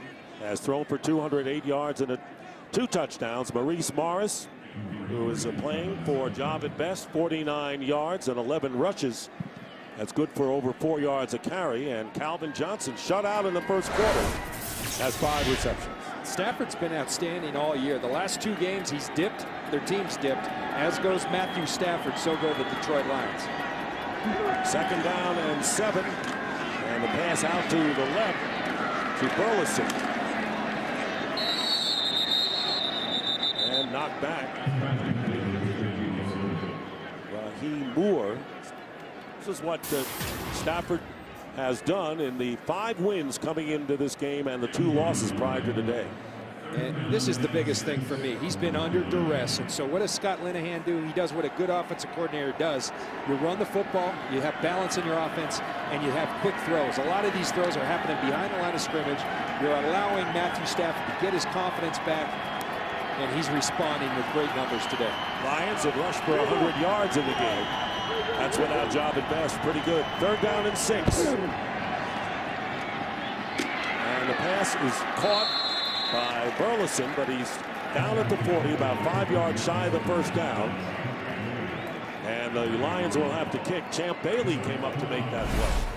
Well, and that's why this guy is one of the great players of all time in the National Football League. I'm going to go ahead, hold off Calvin Johnson, excuse me. Then I'm going to go ahead, help my buddy out and make the tackle. Champ Bailey, as good and well-rounded a player as I've ever played with, an outstanding player. That's why he's going to end up in Canton someday. And he's had some big-time wide receivers the last 3 weeks in Vincent Jackson, Brandon Marshall, and now Calvin Johnson. And running up to return the punt, Cosby. And is finally put down at about the 27-yard line. Champ Bailey, a champ, 10-time Pro Bowler, the most of any cornerback.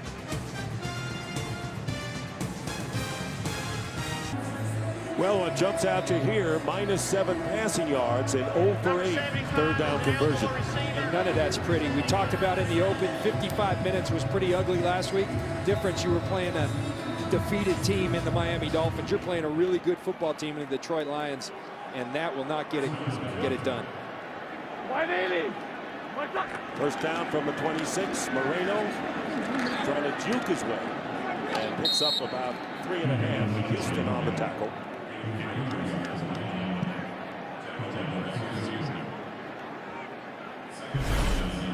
We talked about the gap integrity, the tackling, that they haven't been doing it, this Detroit Lions defense. Everyone in their gap, good sound tackling, numbers on the ball carrier. That's good defense. That's going to make Gunther Cunningham and Jim Schwartz happy.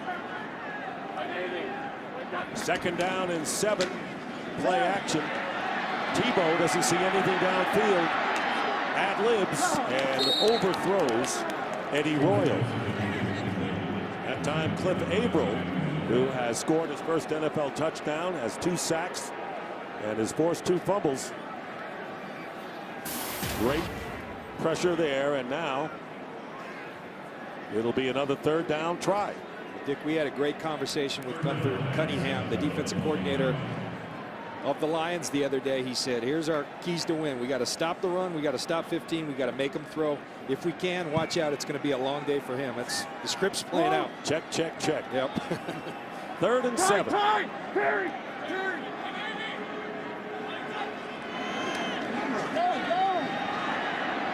Tebow, incomplete. Royal covered by Aaron Berry, and that once again will bring up 4th down. And if you're seeing the Lions with their 3-and-outs on defense, realize they have forced more 3-and-outs than any team in the NFL coming into this game today.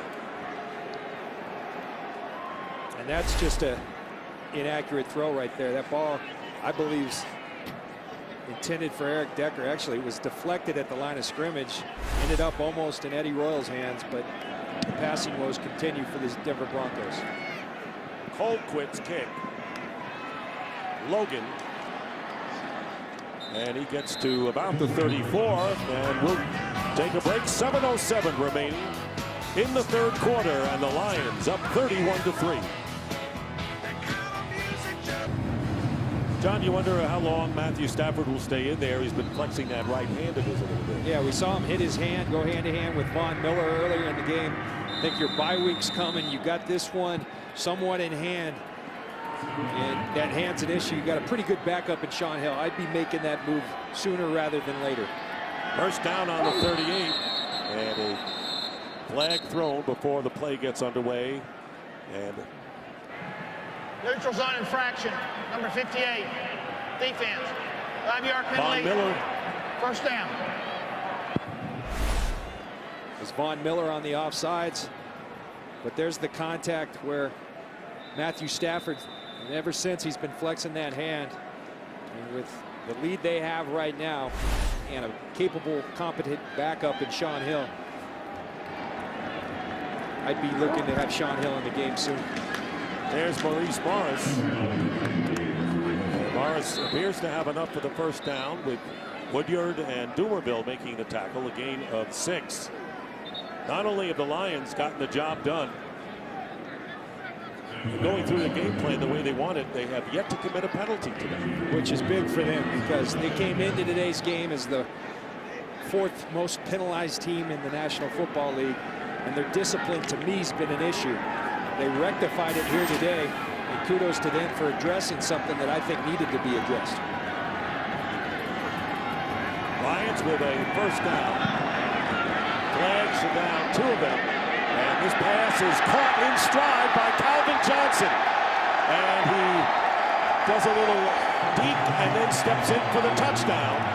It'll be 56 yards. And apparently the Broncos were offside, so it'll be declined, the penalty, and it'll be a TD. Defense, penalties declined. Touchdown.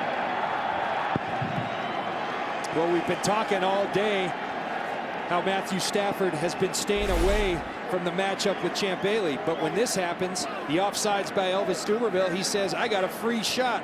I'm going after Champ Bailey. I'm going to my guy, Calvin Johnson. And Calvin Johnson gives him a little stutter, gets Champ Bailey. And that's what Calvin Johnson does to people. He torches them, even one of the greatest of all time in Champ Bailey.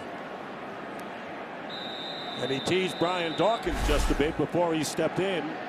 So Jason Hanson looking to add the 38 point. And he does. Calvin Johnson with his 11th touchdown catch of the year and his 4th consecutive 100-yard game. That's where he stands in the most receiving touchdowns through 8 games since 1950. Shutout in the first quarter, but as my partner said, it won't be that way for long. I told you it was coming. And they started getting him involved by moving him into the slot. And like I said, it took an offsides for Matthew Stafford to finally say, all right, I'm going to take the shot. But when you take the shot with Calvin Johnson, you've got a pretty good chance of being successful. 6 catches, 125 yards, and a touchdown. His 5th 100-yard game this year, 4th in a row, 18 of a career that is blossoming. So the Lions, last 2 weeks, averaging 18 points a game. Today, they have 38, and we still have 6:18 to go in the 3rd. I'd say if I'm Jim Schwartz and you said we got to get back to playing on our terms, this is their terms. And this is what makes, in my mind, the Detroit Lions a scary good football team. They're very explosive. They're very talented. If they can put it all together, this is a team to be reckoned with. And John, they're coming back in a way that was the way they wanted going into the bye week, and then a road game in Chicago after that. And here is the kickoff once again. Cosby running it out from the end zone. And he brings it just past the 20. Well, this November, Fox Sports steps into the octagon with an epic heavyweight title fight as the #1 ranked contender in the world. Junior Dos Santos squares off with undefeated world champion Cain Velasquez in the must-see live event you can only catch on Fox. Dos Santos versus Velasquez for the UFC Heavyweight Championship of the World live Saturday, November 12th on Fox.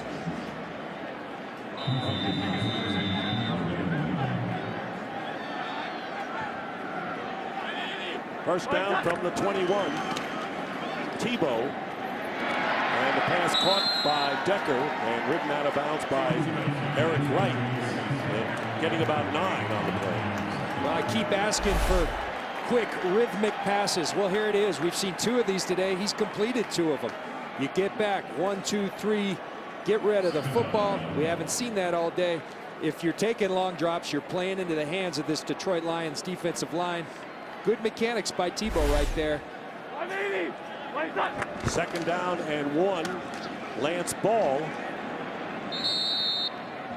And Justin Durant very close to the first down. So Stafford having a tremendous game. And remember, he was in the walking boot on his right ankle and really practiced fully and best on Friday. Well, he's a warrior. That's one thing we've learned about him early in his career. He struggled to stay healthy, but whenever this guy can, he'll play. And if I'm Jim Schwartz, I know that, and I know he's going to want to continue playing. But I put Sean Hill in the game so you have him the rest of the year. Broncos got the first down, and here is Tebow going deep for Decker. And Decker does a defensive job on Eric Wright, who had the best shot at the ball. 2nd and 10 coming up. They keep stacking the box with 8 men. You got to take shots downfield, and you got to be able to hit upon them when you do. And it's just not a pretty ball that Tim Tebow throws up there. And Eric Wright, I think, really one of the quality acquisitions of this offseason. A lot of people weren't interested. The Detroit Lions were, and he's paid dividends. 2 interceptions. This guy's all over the field playing at a high level for the Detroit Lions. That secondary really improved. Here comes the blitz. And Tebow's throw caught by Matthew Willis. And Spivey makes the tackle, the most spectacular catch by a Bronco. And Spivey makes the tackle to the 41, a gain of 28. And that's a well-thrown ball. But look at these feet. That's where he gets himself in trouble. His feet are all over the place. He gets away with it right there with an accurate throw. That's where you've got to work on if you're Tim Tebow. Having those feet. You watch the Drew Brees, the Bradys, their feet are always right underneath them, pointing directly at their target. First down on the Lion 41. Moreno finding an opening. And Moreno gets to within 3 yards of the first down with Louis Delmas making the stop. As we wind down to 4 minutes remaining in the third. Lions up 38-3. They have scored 38 straight points. And the defense has been a big part of it. You know, you got to play what you call complementary football. Their defense getting the football back for Matthew Stafford in that offense. 2nd and 4. Moreno. And it's Tullen who makes the tackle about a couple of yards shy of the first down. So 3rd down coming up. And Sue, here's the boos from the fans. I don't know if those are boos or Sues. We are close to Nebraska. That's true. Yeah, you're right. You got our geography right. So now the Broncos looking at a 3rd and 2, 0 for 9 in 3rd down conversions. Can they finally break through? We'll see. And to add to the drama, we have a stoppage of play. Team timeout. Detroit. And the Lions calling a timeout. Their first of the second half. You know, Dick, that was Ndamukong Suh's first tackle of the game. But let me tell you something. This guy affects every game that he plays and every play. Yeah, I played with a guy very much like this guy. with Warren Sapp down in Tampa, and I was the beneficiary of it. We all were, because these guys wreak havoc. You know, there's been a lot of talk that maybe he's a cheap player. I've watched all the film. We've covered him 3 times this year now. Nothing cheap about the way this guy plays. He plays hard. He plays physical, the way the game's supposed to be played, and he's a force to be reckoned with. And Gunther Cunningham, who has seen a lot of them, says, I have never seen a tackle like Ndamukong Suh. And high praise from Gunther Cunningham. He doesn't throw those around easily. 3rd down and 2 after the timeout by the Lions. You think that's pressure? They're challenging him to throw the ball. And he gets rid of it. And the pass nearly intercepted by Chris Houston. They try to get it to Demaryius Thomas. And the pass was thrown behind him. And Louis Delvis came on a safety blitz. Well, this is what you call an all-out or casino blitz. Everybody's in. You get back. If you're Tim Tebow, you got to know it's coming. You got to stand back, stand tall, and deliver an accurate football. And Demaryius Thomas, you got to go up and battle for that ball. When you have one-on-one situations, everybody's got to go battle. Chris Houston battles harder than Demaryius Thomas right there. Thomas made his season debut against Miami, had a 5-yard touchdown catch, played at Georgia Tech with Calvin Johnson. So you can see the kind of pressure that Tim Tebow has been under all day, going for it on 4th and 2. And now the Broncos will call their first timeout. Offense, 5-yard penalty. So the Detroit Lions trying to go to 6 and 2, and the Bears Denver called their first going through their bye week timeout this week. prior to the delay of game. First timeout. And a timeout is 30-second called. timeout. And the Green Bay Packers, it looks like no one will beat the Green Bay Packers. How are you guys doing?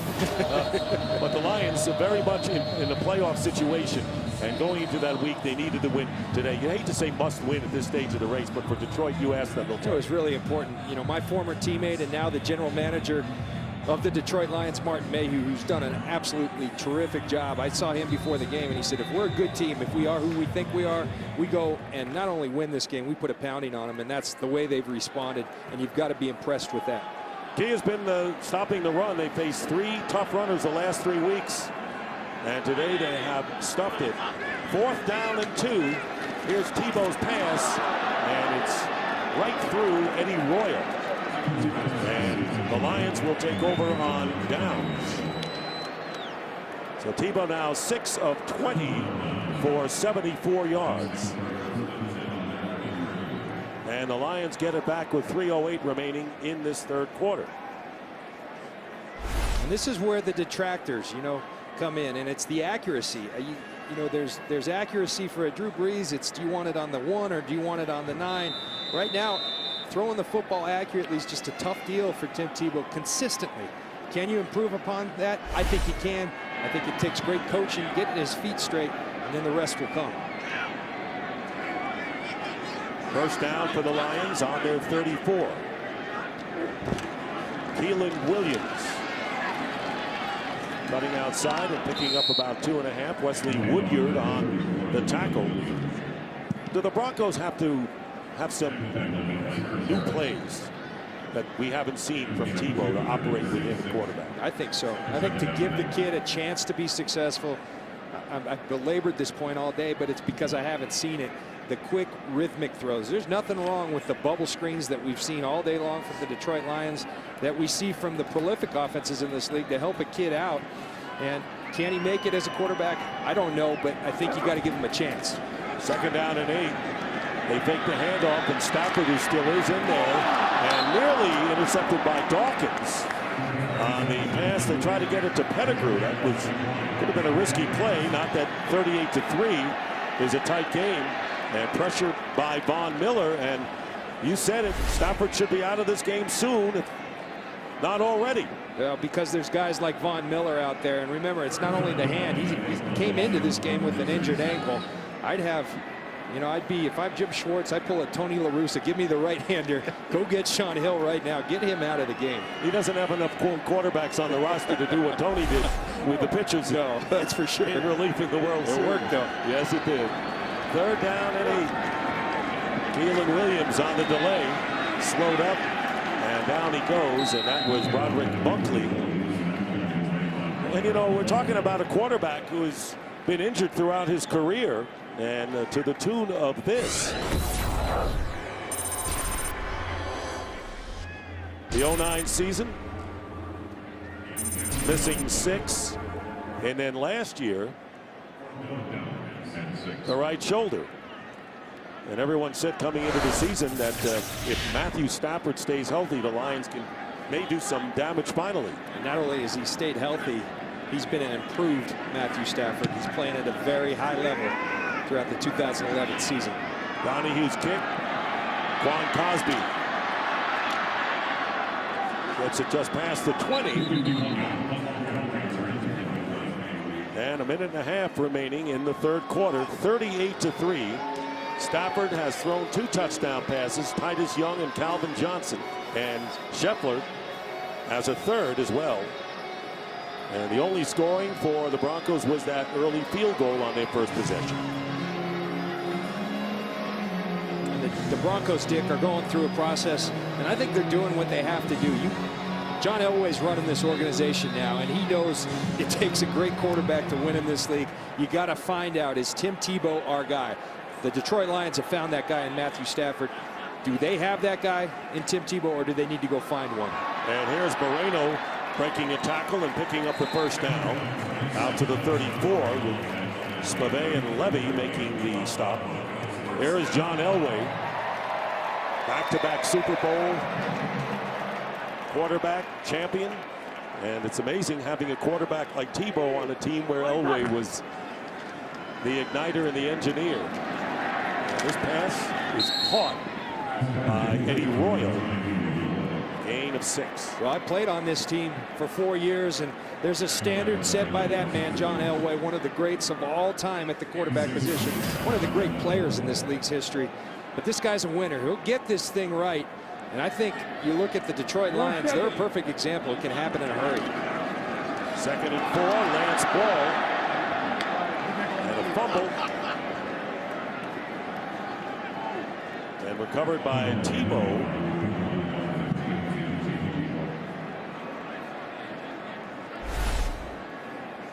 See him with Tebow, you're going to run a lot of what they call read options. Tim's reading that defensive end, Cliff Averill. He decides to keep it, but Lance Ball's grabbing for the football. Those kind of things can't happen. 3rd down and 7. Tebow will try to run for the first down and nearly gets to midfield, and that is the first 3rd down conversion of the game for the Denver Broncos after failing the previous 10 times. He gets 12 yards with Delvis upending him. Well, this is one thing that Tim Tebow does bring to the table. There's no doubt about it. Elusiveness and athleticism, but that's also what happens in the NFL when you do that. And you wonder, can a quarterback stay healthy running like that?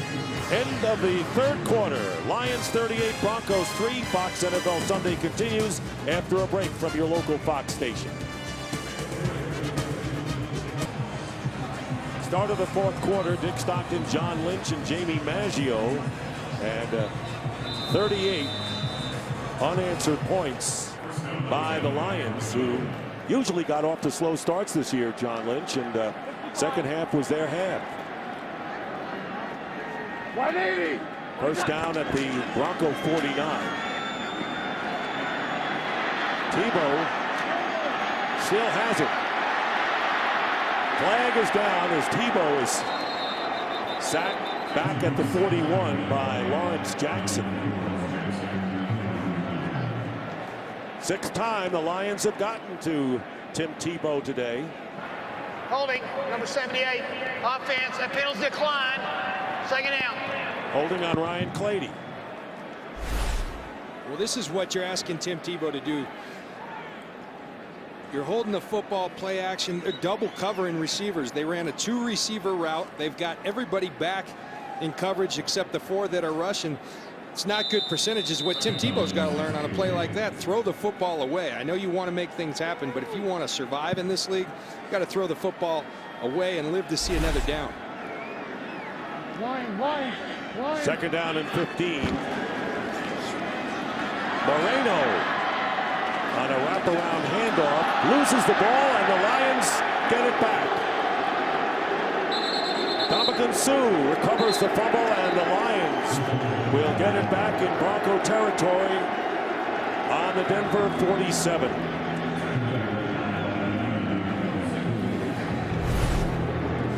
Watch Noshawn Moreno battle for extra yards. Is that knee down? It's blocked right there by his right foot. He gets up, and the ball's punched out. But again, they're going to challenge this. It's right there is the knee down. I think it is. You look at that knee. Yep. Looks to me as if it's down. And the challenge flag has been thrown. It was Delmas who knocked the ball away, but you saw the knee there. So John Fox with his second challenge of the game. Denver is challenging the ruling on the field of a fumble. We'll be back, take a longer look, get the decision from Walt Coleman when we return.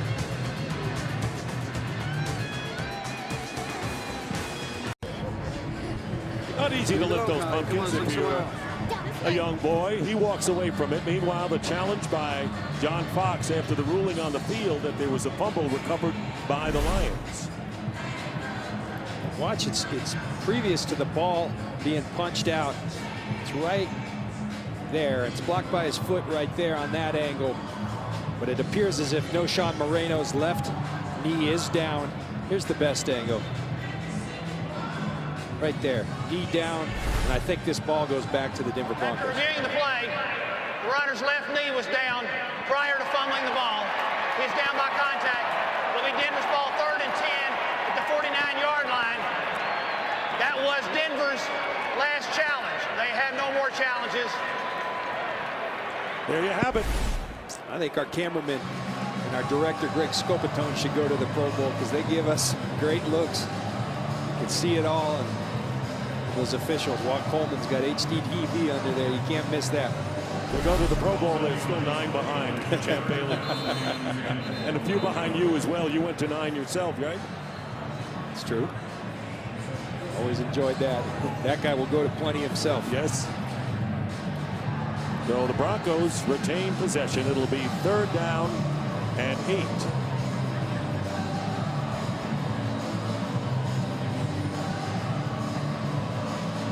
You know, this week, Brandon Lloyd, former teammate of Tim Tebow, made a comment that the timing isn't right with his style with a pass receiver. Well, what he needs to learn to do is throw the ball on time. And, you know, there's a guy, Ben Roethlisberger, up in Pittsburgh, who doesn't always throw on time, but in certain instances you have to. And then when things break down, you become the playmaker that Tim Tebow is, that Michael Vick is, that Ben Roethlisberger.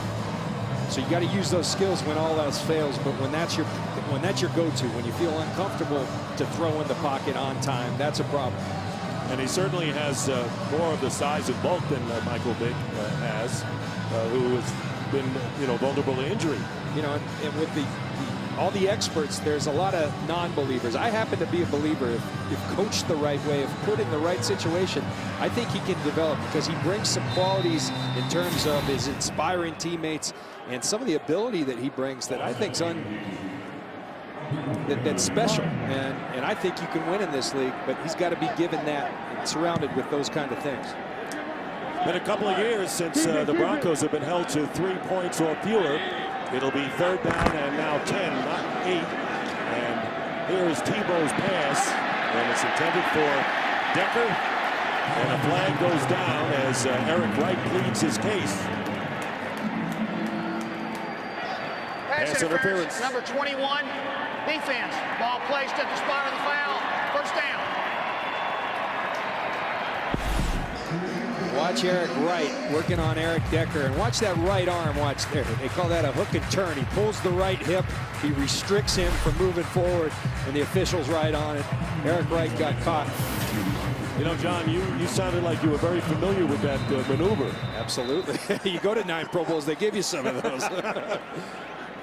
So it'll be a 1st down at the 26 for the Broncos. And the first penalty of the game against the Lions. Tebow looking to find running room and dives forward with Justin Durant making the stop, the gain of 4. You know, and I think the initial reaction of a lot of people is going to be 38-3. Well, Tim Tebow's having a rough day, but it takes everybody. Execution, starting with the most simple of things, the quarterback center exchange, and you got to be able to give Tim Tebow a chance by giving him a good snap. This team needs to get better in a lot of areas. It's not just the quarterback position. They've given up a lot of points this year as well, near the bottom of the league in that department. Talking about the defense. 2nd down and 6. Here is Tebow, and he'll get the first down as he goes out of bounds. Got 9 yards on that play, so Tebow has 40 yards rushing on 8 carries for an average of 5. And there's a play that makes a lot of sense. Watch Tim Tebow go with the fake, and then watch the entire Detroit Lions defense go with the fake, and then you utilize his athletic ability, his legs, his ability to run the football. That makes sense to me. That's a good play call. First time in the red zone for the Broncos. Tebow aims it, throws it, and it's caught by Daniel Fells, the tight end, making his first catch of the game, picking up 4. It was Daniel Fells who made the terrific 28-yard catch at the end of the game in Miami, and one of the great catches of the year to allow them to come back and beat the Dolphins. He's been a nice pickup for these Denver Broncos. Broncos' next game will be against the Raiders in Oakland, the team they lost to by 3 in the opening game of the season. 2nd down and 5. Tebow does the wise thing there.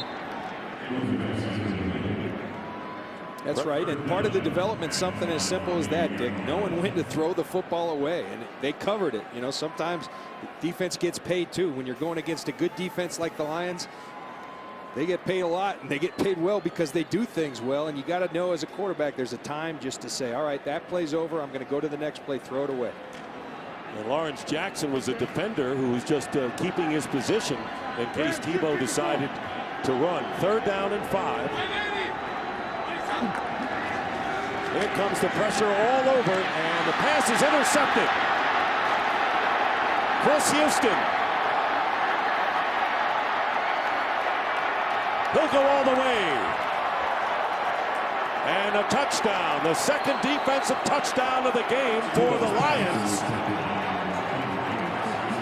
And Chris Houston returns a Tim Tebow interception. And the Lions take a 44-3 lead, 100 yards on the interception return by Houston, his 4th pick of the year and 2nd touchdown. And this is one that you can't defend. This is just a bad throw. He's going for Eric Decker, throws it behind him right into Chris Houston's hands. You got to be able to make that throw. He doesn't, and this is what that results in the NFL when you miss throws like that. You see the pressure coming, means one-on-ones outside, not a well-thrown football, and the result is touchdown Lions. Jason Hanson, 45-3, with 3 minutes gone by here in the 4th quarter. The defense, the offense, you name it, Lions have had it all. 45-3 blowout for the Lions over the Broncos, and 2 defensive touchdowns today. Cliff Avril with a 24-yard fumble return for a score, and then Chris Houston with an interception going the distance, 100 yards. As the Lions up 45-3, and still 3 points shy of their highest scoring output of the year. They beat the Kansas City Chiefs 48-3 in week 2. Crosby will keep it there, and the Broncos will get it out to the 20. And this Lion defense has a right to feel this way. Absolutely, they're playing outstanding football.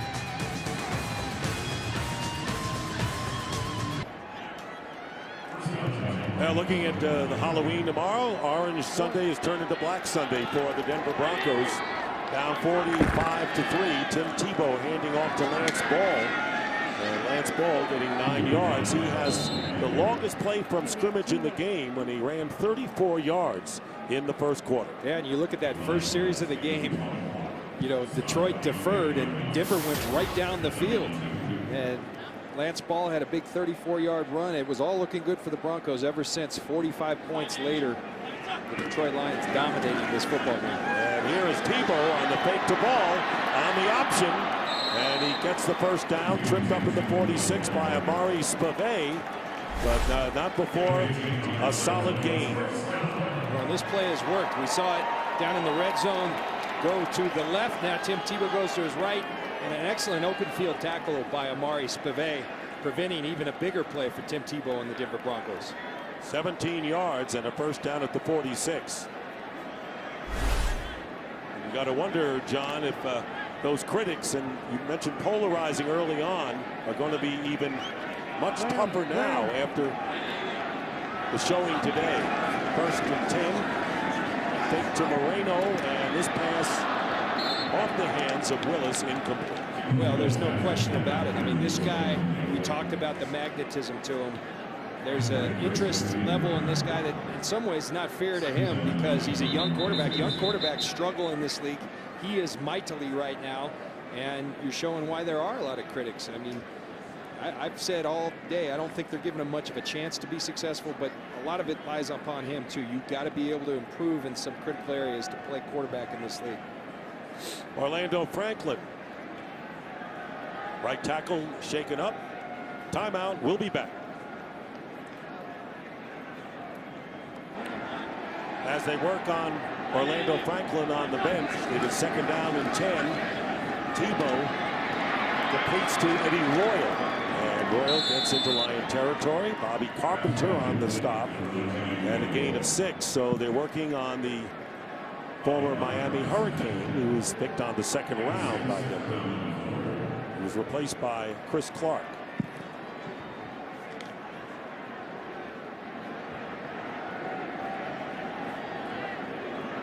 Third and 4.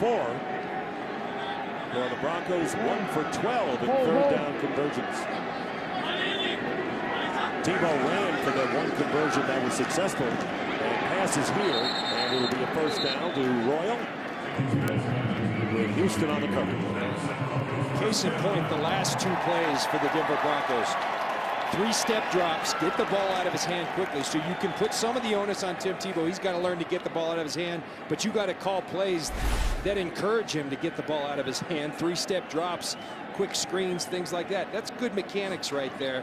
That's good execution. You can help the kid along by giving him those type of plays. First down at the 42 of the Lions.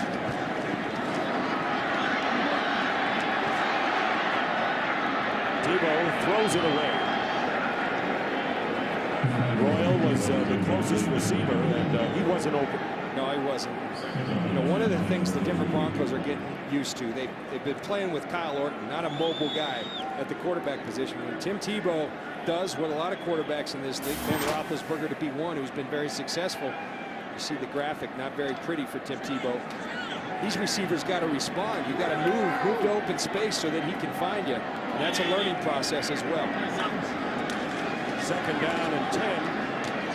Pass up the middle to Eric Decker, and he has a first down inside the 30 on a shallow cross with Houston defending, a pickup of 13 yards. He said not pretty for Tebow, but very pretty for Stafford if you look at his rating. Well, Matthew Stafford's been excellent today. And Matthew Stafford's an excellent quarterback. This guy has really impressed me. You talk about footwork and stuff. Not only is he healthy, I think he's really cleaned up his footwork. This guy's a big-time talent, having a big-time year for the Detroit Lions. First down, and here's Lance Ball. And Ball with another first down inside the 15. He's run well when he's had the chances. Bobby Carpenter with the tackle. Eric Decker, the receiver, and a good block, and it ends up a 15-yard pickup.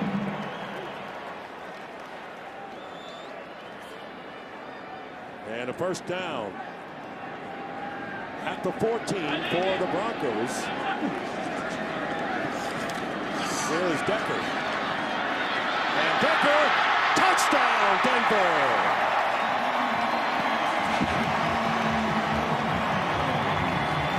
A lot of that done by Eric Decker himself. A 14-yard touchdown, and after that opening field goal, and an injured Lion on the field, and 45 unanswered points. And the injured Lion is cornerback Eric Wright. The Broncos finally score, and they get a touchdown.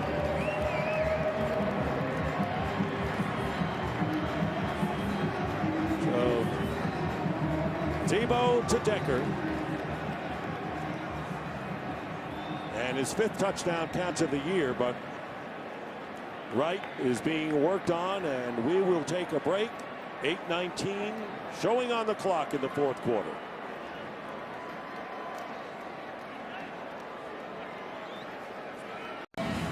So Eric Decker with his 5th touchdown catch of the year, but he has another one as well, John. As a punt returner, 90-yarder versus the Oakland Raiders in the open. And that's what you got to do. You got to put the ball in your playmakers' hands and let them go make plays. Matt Prater on for the extra point. 45-10 with 8:19 to go in the game. Now, if you're wondering what I've been meaning by quick throws, how about that? Throw the ball behind the line of scrimmage to a guy who's a punt returner, who, as we said, has been a playmaker consistently all year. That's how you help Tim Tebow out. That's how you help this team out. That's what needs to happen moving forward with him at the quarterback. 9 plays, 80 yards, capped by the touchdown pass. Tim Tebow now with his 4th touchdown pass of the year. And that interception that he threw was his 1st of the season. Chris Houston returned 100 yards for the touchdown.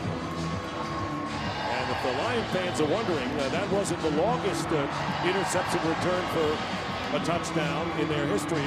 Louis Delmas just 2 years ago returned one 101 for a score, and Brian Westbrook back in 2000 also returned an interception 101 yards for a touchdown. Speaking of Matthew Stafford's numbers on the days, but if you're a Detroit Lions fan, you got to be concerned about Eric Wright, who just went out, because Eric Wright's been a key cog to the success of this defense this year, playing at a very high level. He's got a bye week to get healthy. It's an old Cardinal rule in the NFL. Never get hurt on a bye week, because it means you got to stick around.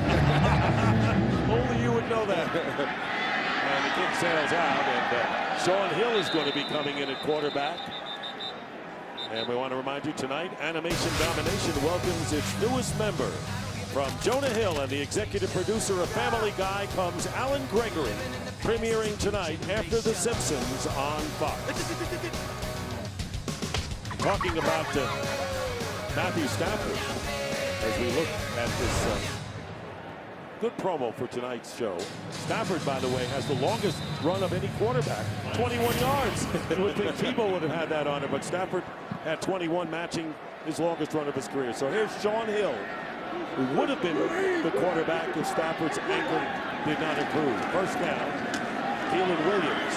Good run by Williams. First down beyond the 30 and a flag down at about the 22. 11 yards pending. Holding, number 89, offense, 10-yard penalty, still first down. Will Heller. And they'll bring it back.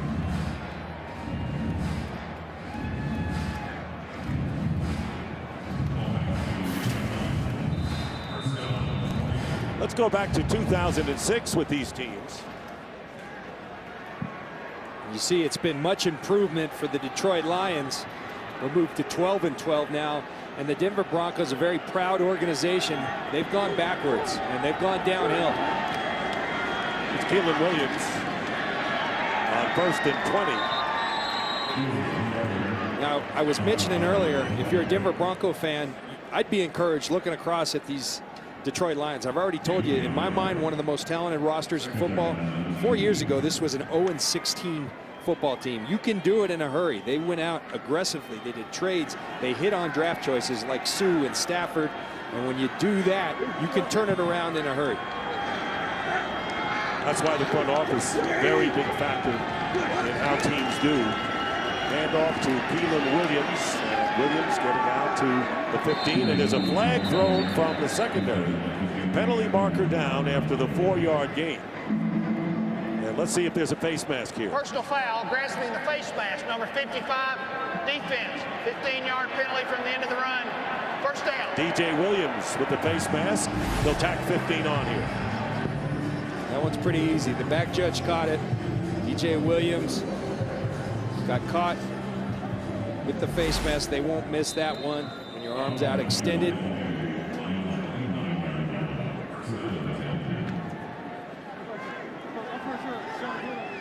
First down for the Lions at their 29.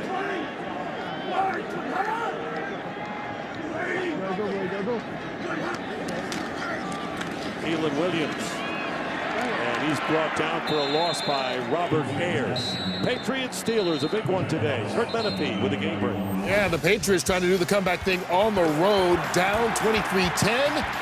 Tom Brady hooks up with one of his many tight ends. Aaron Hernandez pulls it closer. It's 23-17. Looked like going to be a very good finish with 2.5 left to play. Good. John? Are you surprised, Mr. Lynch? We're going to make a comeback run. Two very proud organizations, the Steelers and Patriots, two that have done it as well as anyone over the time. Timeout called by the Broncos, their second.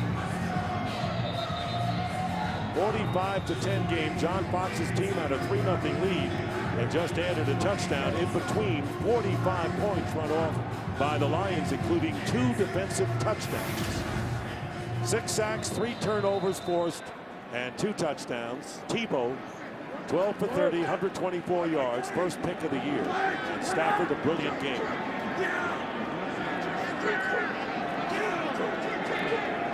Second down and 11. Keelan Williams. Tackled by Von Miller. Loss of 1. And Von Miller's a guy that this team can build around. You know, there's your old buddy Ernie Corsi had a saying that you got to find the guy behind the center and you got to find the guys to knock him down. This is a guy that's going to knock down a lot of quarterbacks in his career. He reminds me a lot of Derek Thomas, the late great Derek Thomas. This guy's a dynamic playmaker that's going to be a great football player for the Denver Broncos for years to come. Second pick in the draft and called a 4-down player. Can't get a better compliment than that. Here's Sean Hill. And goes underneath, and the pass is caught by Keelan Williams. Out to the 32-yard line, and the Broncos will call their third and final timeout with exactly 6 minutes remaining in the game. And I like that by John Fox. You're trying to see what you have in Tim Tebow, get him as many possessions and snaps as you can. So at 45-10, are you going to come back and win this football game? Likely not. But let's get our quarterback as many opportunities to get better as we could possibly get. Take a look at the Broncos, mentioned next week at Oakland. And then they go to Kansas City, so 2 division games on the road. Home with the Jets. And at San Diego, Minnesota. Minnesota beating Carolina today. 4 of their next 5 away from Mile High. Well, you're going to get Carson Palmer and the Oakland Raiders. And Carson Palmer coming after a bye. He looked awful week 1 with 3 picks. I thought it was ridiculous they played him. He's been on the couch for 6 months, and you put him out there, give him the bye week, let him get ready, and then now he's coming into the Broncos game with demons in his head. No question. Brian Donahue will be punting, and Quan Cosby looking to return for Denver. Cosby still on his feet. And down he goes. There's a flag throw, which landed out of bounds back on the 26.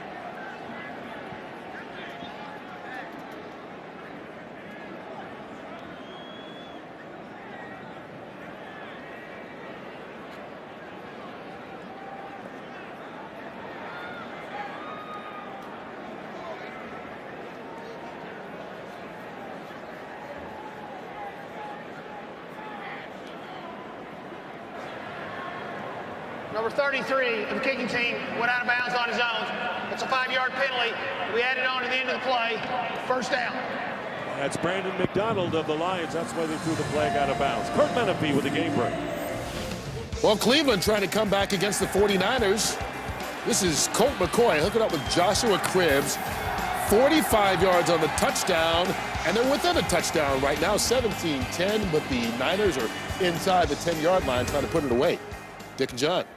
All right, 49ers who beat the Lions a couple of weeks ago, and there's the screen pass to Lance Ball, and Ball loses it, and the Lions recover, and Detroit gets it back.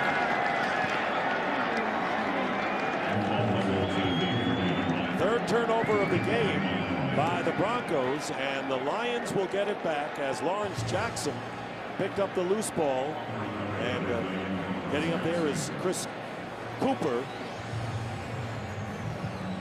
You want a statistic that correlates to winning and losing, it's turnover margin. In Detroit, #1 in the league coming in. Lance Ball loose with the football. These Lions are opportunistic. They caused the fumble. Lawrence Jackson right on the spot. You want to continue to win games, keep doing things like that. Hogue loosens the ball. Alfonso Smith comes in and finishes it, and Lawrence Jackson falls on it. First down for the Lions at the Bronco 40. Sean Hill, the quarterback, in relief of Stafford, who had a brilliant game, and a handoff to Keelan Williams. And talk about fumbles, and we're going to take a look at the defense, is that the Lions offense have only lost 1 fumble all year. But here's their defense today. All over the field, and that's what this defense does. Steven Tulloch getting after Tim Tebow, then doing some Tebowing. The back end, Aaron Berry, Corey Williams, jailbreak on Tim Tebow. Cliff Averill, he caused the fumble, he takes it into the end zone. Outstanding defense. Chris Houston all over the place today. Chris Houston goes the distance. Great defense by the Detroit Lions. Stephon Logan is in the backfield, gets the handoff, and Logan is tackled right inside the 40 by Von Miller, picking up 1 yard. There's the great Gunther Cunningham. He's been in this league forever. He's a treat. Every time I get an opportunity to meet with him, that's exactly what it is a treat. He's a great defensive coordinator, has been for a long time. The Lions are fortunate to have him on their side. Lions battling for a playoff spot. He'll go 6-2 on the year after this game. Take the handoff. Here's Sean Hill. And the flag is down. The catch is made by Maurice Stovall with Harris. And they'll call a pass interference penalty. Offensive. Yeah, push off. Yes. This is rare.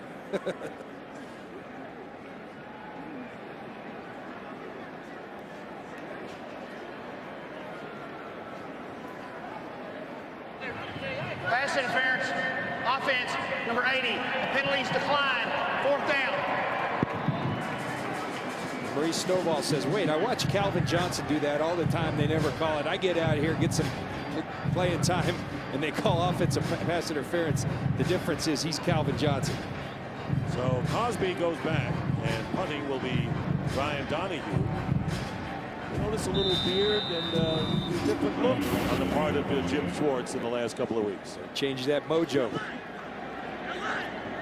4:16 remaining in the game.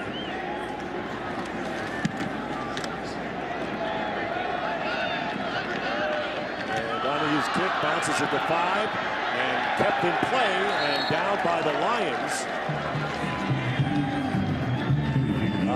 Maurice Stovall. So let's go to Kurt Menefee for a game break. Well, the Seahawks had pulled it within 1 score of Cincinnati, but that changed rather quickly. Brandon Tate, 56 yards on the punt return for the touchdown. Cincinnati all but puts this one away. 3.5 minutes to go. They're up 27-12 in Seattle. Dick and John.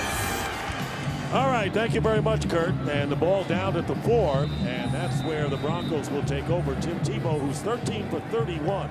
129 yards, 1 touchdown pass, and his first interception of the year is rushed for 58 yards.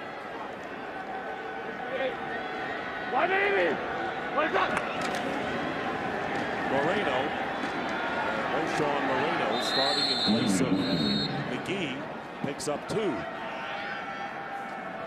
Well, next week, the NFL on Fox, we have a shiny doubleheader. Take your choice. 49ers, Redskins, Buccaneers, Saints. That's not a bad one. I love that one. Seahawks, Cowboys, or Falcons, Colts. And then it's America's game of the week. Aaron Rodgers and goes against the Chargers. And the Giants head to Foxborough to face Tom Brady and the New England Patriots. 2nd down and 8. Tebow in his end zone completes the pass to Eddie Royal.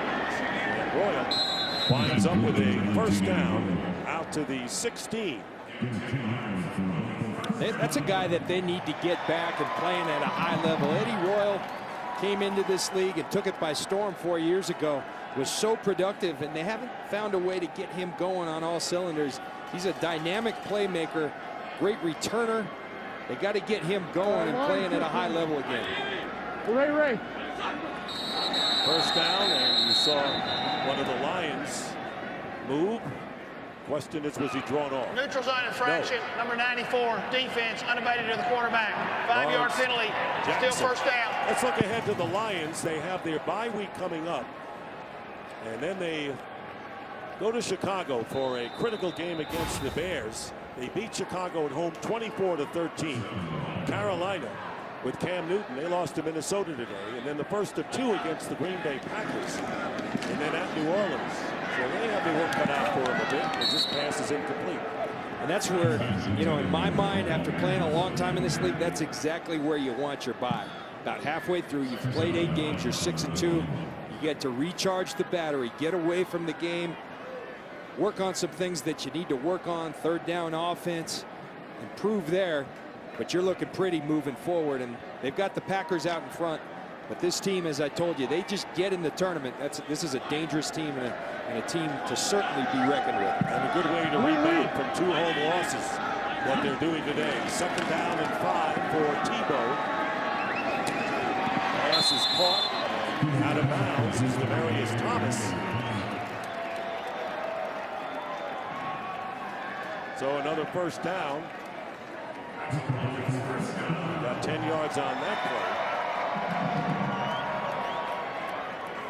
2:45 to go. So Matthew Stafford with a great day today. Calvin Johnson with his 11th touchdown catch in his 4th straight 100-yard game.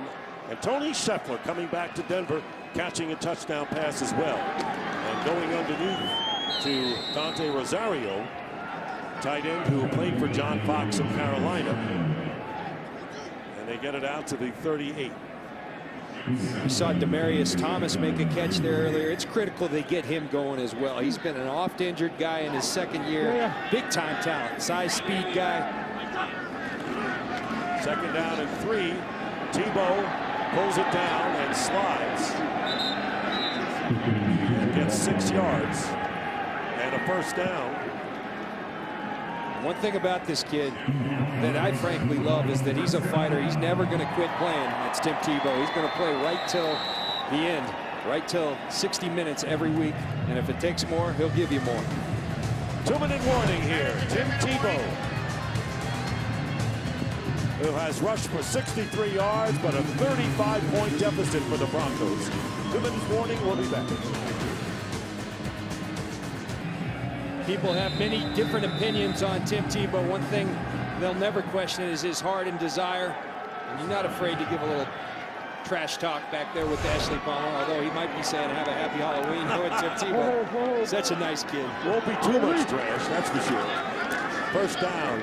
Tebow again going underneath to Eddie Royal.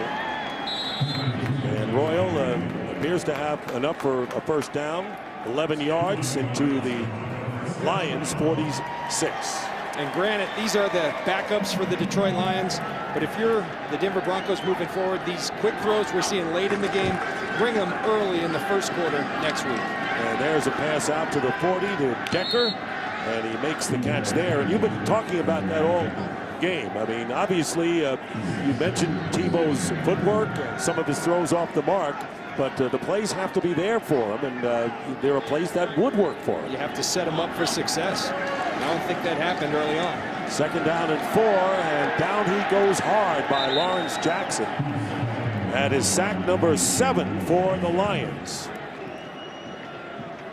And that's a problem. I mean, 7 sacks last week, 7 sacks today. That can't happen in this league. Number 1, because you won't survive. The guys are too big that are sacking you. Number 2, your offense can't thrive when you're getting sacked that much. Under a minute to go. And this one is flat out dropped by Lance Ball. So third down and 10. Now fourth down coming up. And Rosario comes into the game with a play. And boy, if you're Jim Schwartz, you've got to be pleased with this effort. His team came out, responded like a playoff caliber team would. And they're going to go into that bye week very happy in Detroit. 4th down and 11, and Tebow. And the pass is incomplete, and he was in the grasp by 2 players, one of them his teammate. Willie Young couldn't quite get him down. And he had some help here to Tim Tebow. I don't know if I've ever seen this before. Willie Young has him, and then Chris Clark gets up after he lets Willie Young by him, and it says, stand up, go take some more beating. Take another throw. Oh, that's funny. Well, you got funny for us. I don't know if it's funny for them. So the Lions will take over on downs, and tell you one thing, Jim Schwartz will be looking forward to a handshake at midfield after a win for the first time in 3 weeks, right? Yeah. Leave that one alone. And so Sean Hill will take a knee, and the Detroit Lions scoring 45 unanswered points, the most points they scored on the road since 1967. And the Lions win it 45-10 over the Broncos. The Lions go to 6-2 on the year, and the Broncos drop to 2-5. So Tim Tebow in his first start of the year at home, and a lot of hope and enthusiasm before the game, and it fizzled as the Detroit Lions went to town, getting the job done on both sides of the ball. Calvin Johnson with his 11th touchdown catch of the year, one of the many heroes.